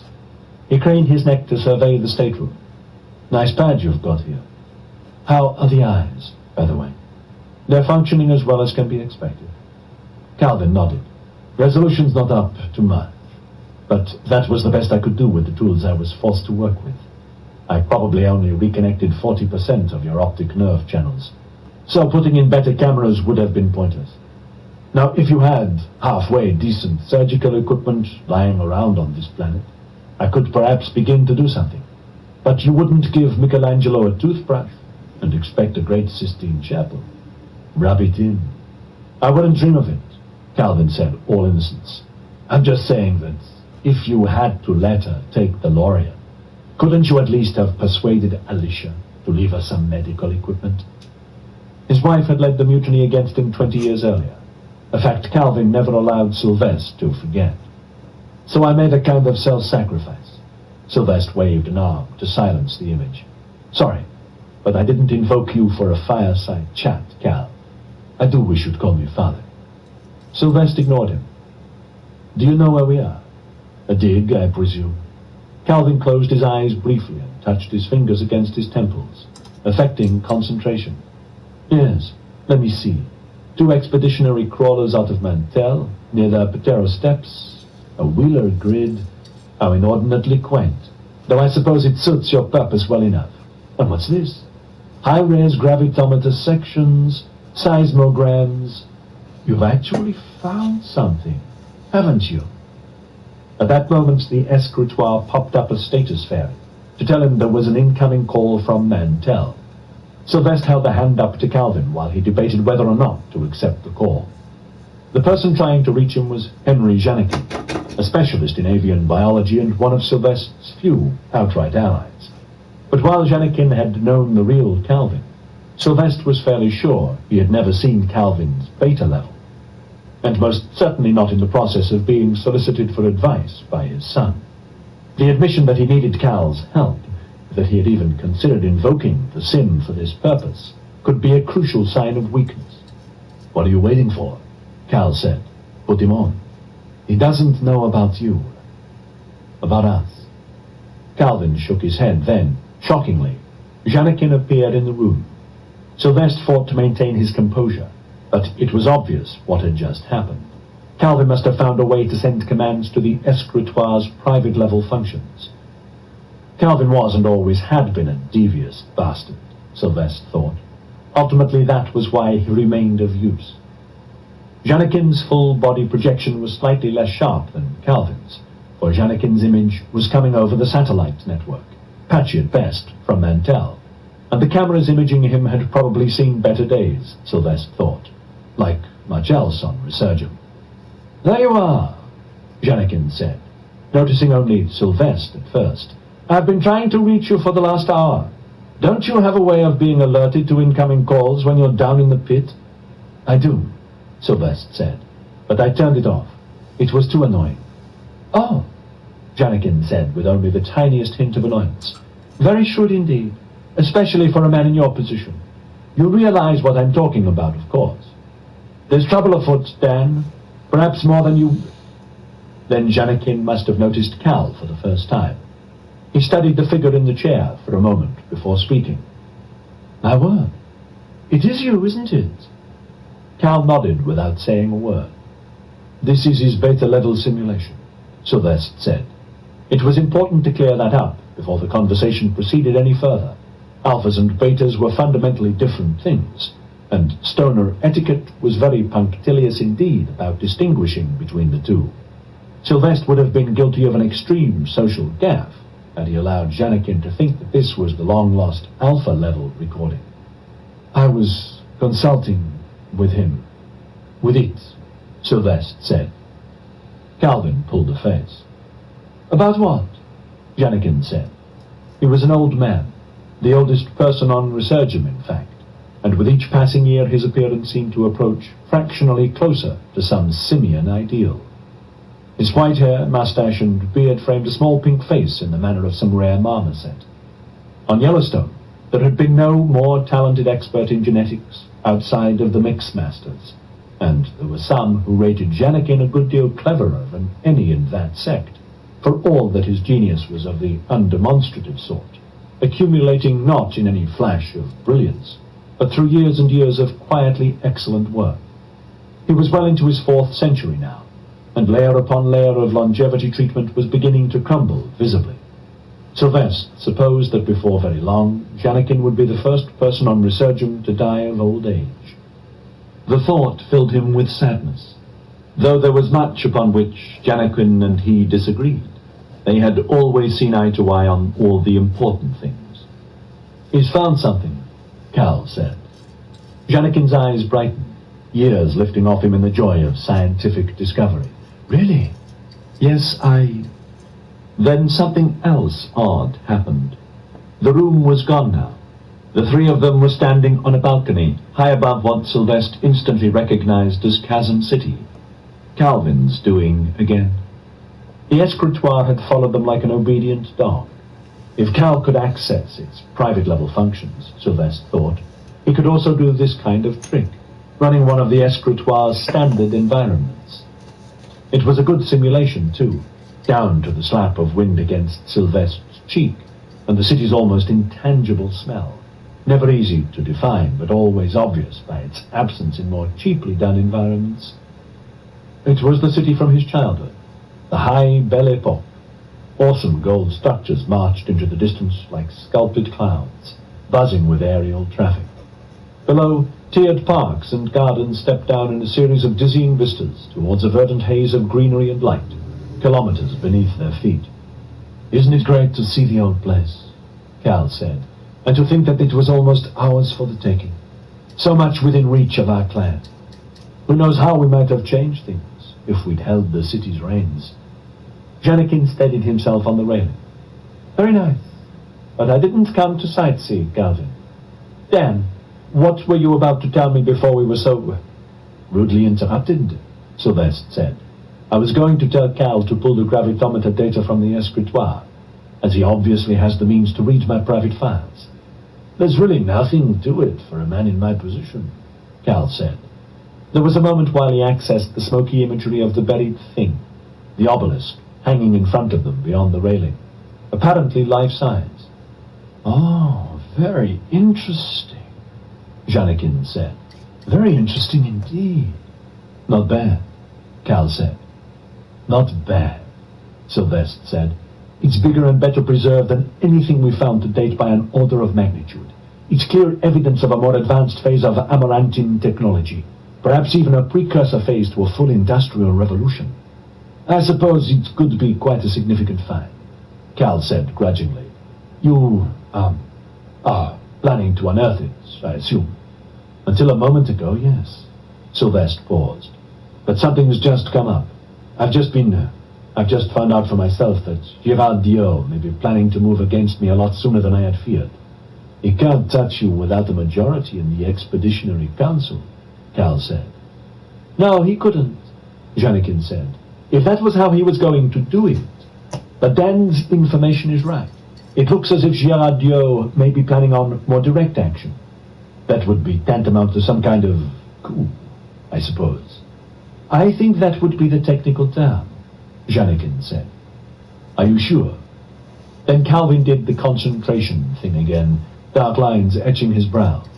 "Yes, you could be right.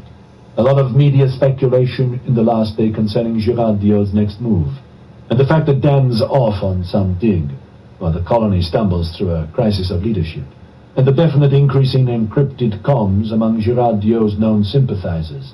I can't break those encryptions, of course, but I can certainly speculate on the reason for the increase in traffic. Something's being planned, isn't it?" Sluka was right, he thought to himself, in which case she had done him a favor, even as she had threatened to abandon the dig. Without her warning, he would never have invoked Cal. "It does look that way," Janikin said. "That's why I was trying to reach you. My fears have only been confirmed by what Cal says about Girard Diot's sympathizers." His grip tightened on the railing. The cuff of his jacket, hanging thinly over his skeletal frame, was patterned with peacock's eyes. "I don't suppose there's any point my staying here, Dan. I've tried to keep my contact with you below suspicious levels, but there's every reason to think this conversation is being tapped. I shouldn't really say any more." He turned away from the cityscape and the hanging obelisk, then addressed the seated man. "Calvin, it's been a pleasure to meet you again after such a long time." "Look after yourself," Cal said, elevating a hand in Janikin's direction. "And good luck with the peacocks." Janikin's surprise was evident. "You know about my little project?" Calvin smiled without answering. Janikin's question had been superfluous after all, Sylvestre thought. The old man shook his hand. The environment ran to full tactile interaction, and then stepped out of range of his imaging suite. The two of them were left alone on the balcony. "Well?" Cal asked. "I can't afford to lose control of the colony." Sylvestre had still been in nominal command of the entire Resurgam expedition, even after Alicia's defection. Technically, those who had chosen to stay behind on the planet, rather than return home with her, should have been his allies, meaning that his position should have been strengthened. But it had not worked like that. Not everyone who was sympathetic to Alicia's side of the argument had managed to get aboard the Lorien before it left orbit. And amongst those who had stayed behind, many previously sympathetic to Sylvestre felt he had handled the crisis badly, or even criminally. His enemies said that the things the pattern jugglers had done to his head before he met the Shrouders were only now emerging into the light, pathologies that bordered on madness. Research into the Amarantine had carried on, but with slowly lessening momentum, while political differences and enmities widened beyond repair. Those with residual loyalty to Alicia, chief among them Girard Diot, had amalgamated into the Inundationists. Sylvestre's archaeologists had become steadily embittered, a siege mentality setting in. There had been deaths on both sides which were not easily explained as accidents. Now things had reached a head, and Sylvestre was in nowhere like the right place to resolve the crisis. "But I can't let go of that either," he said, indicating the obelisk. "I need your advice, Cal. I'll get it because you depend on me absolutely. You're fragile. Remember that." Calvin stirred uneasily in the chair.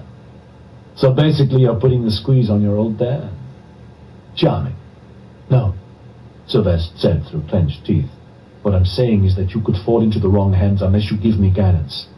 In mob terms, you're just another member of our illustrious clan. Although you wouldn't necessarily agree, would you? By your reckoning, I'm just a program. Just evocation. When are you going to let me take over your body again? I wouldn't hold your breath. Calvin raised an admonishing finger. Don't get stroppy, son. It was you who invoked me, not the other way around. Put me back in the lantern if you want. I'm happy enough. I will, after you've advised me. Calvin leaned forward in the seat. Tell me what you did with my alpha-level simulation, and I might consider it. He grinned impishly. Hell, I might even tell you a few things about the AT you don't know. What happened, Sylvester said, is 79 innocent people died. There's no mystery to it, but I don't hold you responsible. It would be like accusing a tyrant's photograph of war crimes. I gave you sight, you ungrateful little sod. The seat swiveled so that its high, solid back was facing Sylvester. I admit your eyes are hardly state-of-the-art, but what could you expect? The seat spun round. Calvin was dressed like Sylvester now, his hair similarly styled and his face possessing the same smooth cast. Tell me about the Shrouders, he said. Tell me about your guilty secrets, son. Tell me what really happened around Lascael's shroud, and not the pack of lies you've been spinning since you got back. Sylvester moved to the escritoire, ready to flip out the cartridge. Wait, Calvin said, holding up his hand suddenly. You want my advice? Finally, we're getting somewhere. You can't let Girardio win. If a coup's imminent, you'll need to be back in Cuvier. There you can muster what little support you may have left. Sylvester looked through the crawler's window, towards the box grid. Shadows were crossing the vaults. Workers deserting the dig, moving silently towards the sanctuary of the other crawler. This could be the most important find since we arrived. And you may have to sacrifice it. If you keep Girardio at bay, you'll at least have the luxury of returning here and looking for it again. But if Girardio wins, nothing you found here will matter a damn. I know, Sylvester said. For a moment there was no animosity between them. Calvin's reasoning was flawless, and it would have been churlish to pretend otherwise. Then you will be following my advice. He moved his hand to the escritoire, ready to eject the cartridge. I'll think about it. Chapter 2. Aboard a light hugger, interstellar space, 2543. The trouble with the dead, triumvirs Ilya Volyova thought, was that they had no real idea when to shut up. Hazy. She had just boarded the elevator from the bridge, weary after 18 hours in consultation with various simulations of once living figures from the ship's distant past. She had been trying to catch them out, hoping one or more of them would disclose some revealing fact about the origins of the cache. It had been grueling work, not least because some of the older beta-level personae could not even speak modern Norte, and for some reason the software which ran them was unwilling to do any translating. Volyova had been chain-smoking for the entire session, trying to get her head around the grammatical peculiarities of Middle Norte, and she was not about to stop filling her lungs now. In fact, back stiff from the nervous tension of the exchanges, she needed it more than ever. The elevator's air conditioning was functioning imperfectly, so it took only a few seconds for her to veil the interior with smoke. Volyova hoisted the cuff of her fleece-lined leather jacket and spoke into the bracelet which wrapped around her bony wrist. The captain's level, she said, addressing the nostalgia for infinity, which would in turn assign a microscopic aspect of itself to the primitive task of controlling the elevator. A moment later, the floor plunged away. Do you wish musical accompaniment for this transit? No, and as I've had to remind you on approximately 1,000 previous occasions, what I wish is silence. Shut up and let me think. She rode the spinal trunk, the 4-kilometer-long shaft which threaded the entire length of the ship. She had boarded somewhere near the nominal top of the shaft. There were only 1,050 levels that she knew of, and was now descending at 10 decks a second. The elevator was a glass-walled, field-suspended box, and occasionally the lining of the trackless shaft turned transparent, allowing her to judge her location without reference to the elevator's internal map.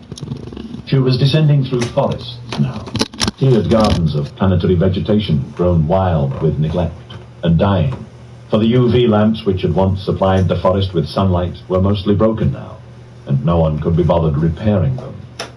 Below the forest, she ghosted through the high 800s, vast realms of the ship which had once been at the disposal of the crew, when the crew numbered thousands.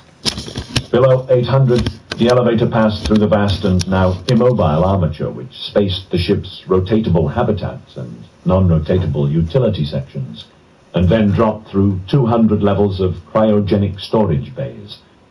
Sufficient capacity for 100,000 sleepers, had there been any. Volyovo was now... Alright, I'm take a little break. I gotta get 2 hours in. I was in here for like an hour and a half, working on the foliage in the background without being on camera. So I've actually been here for almost 4 hours.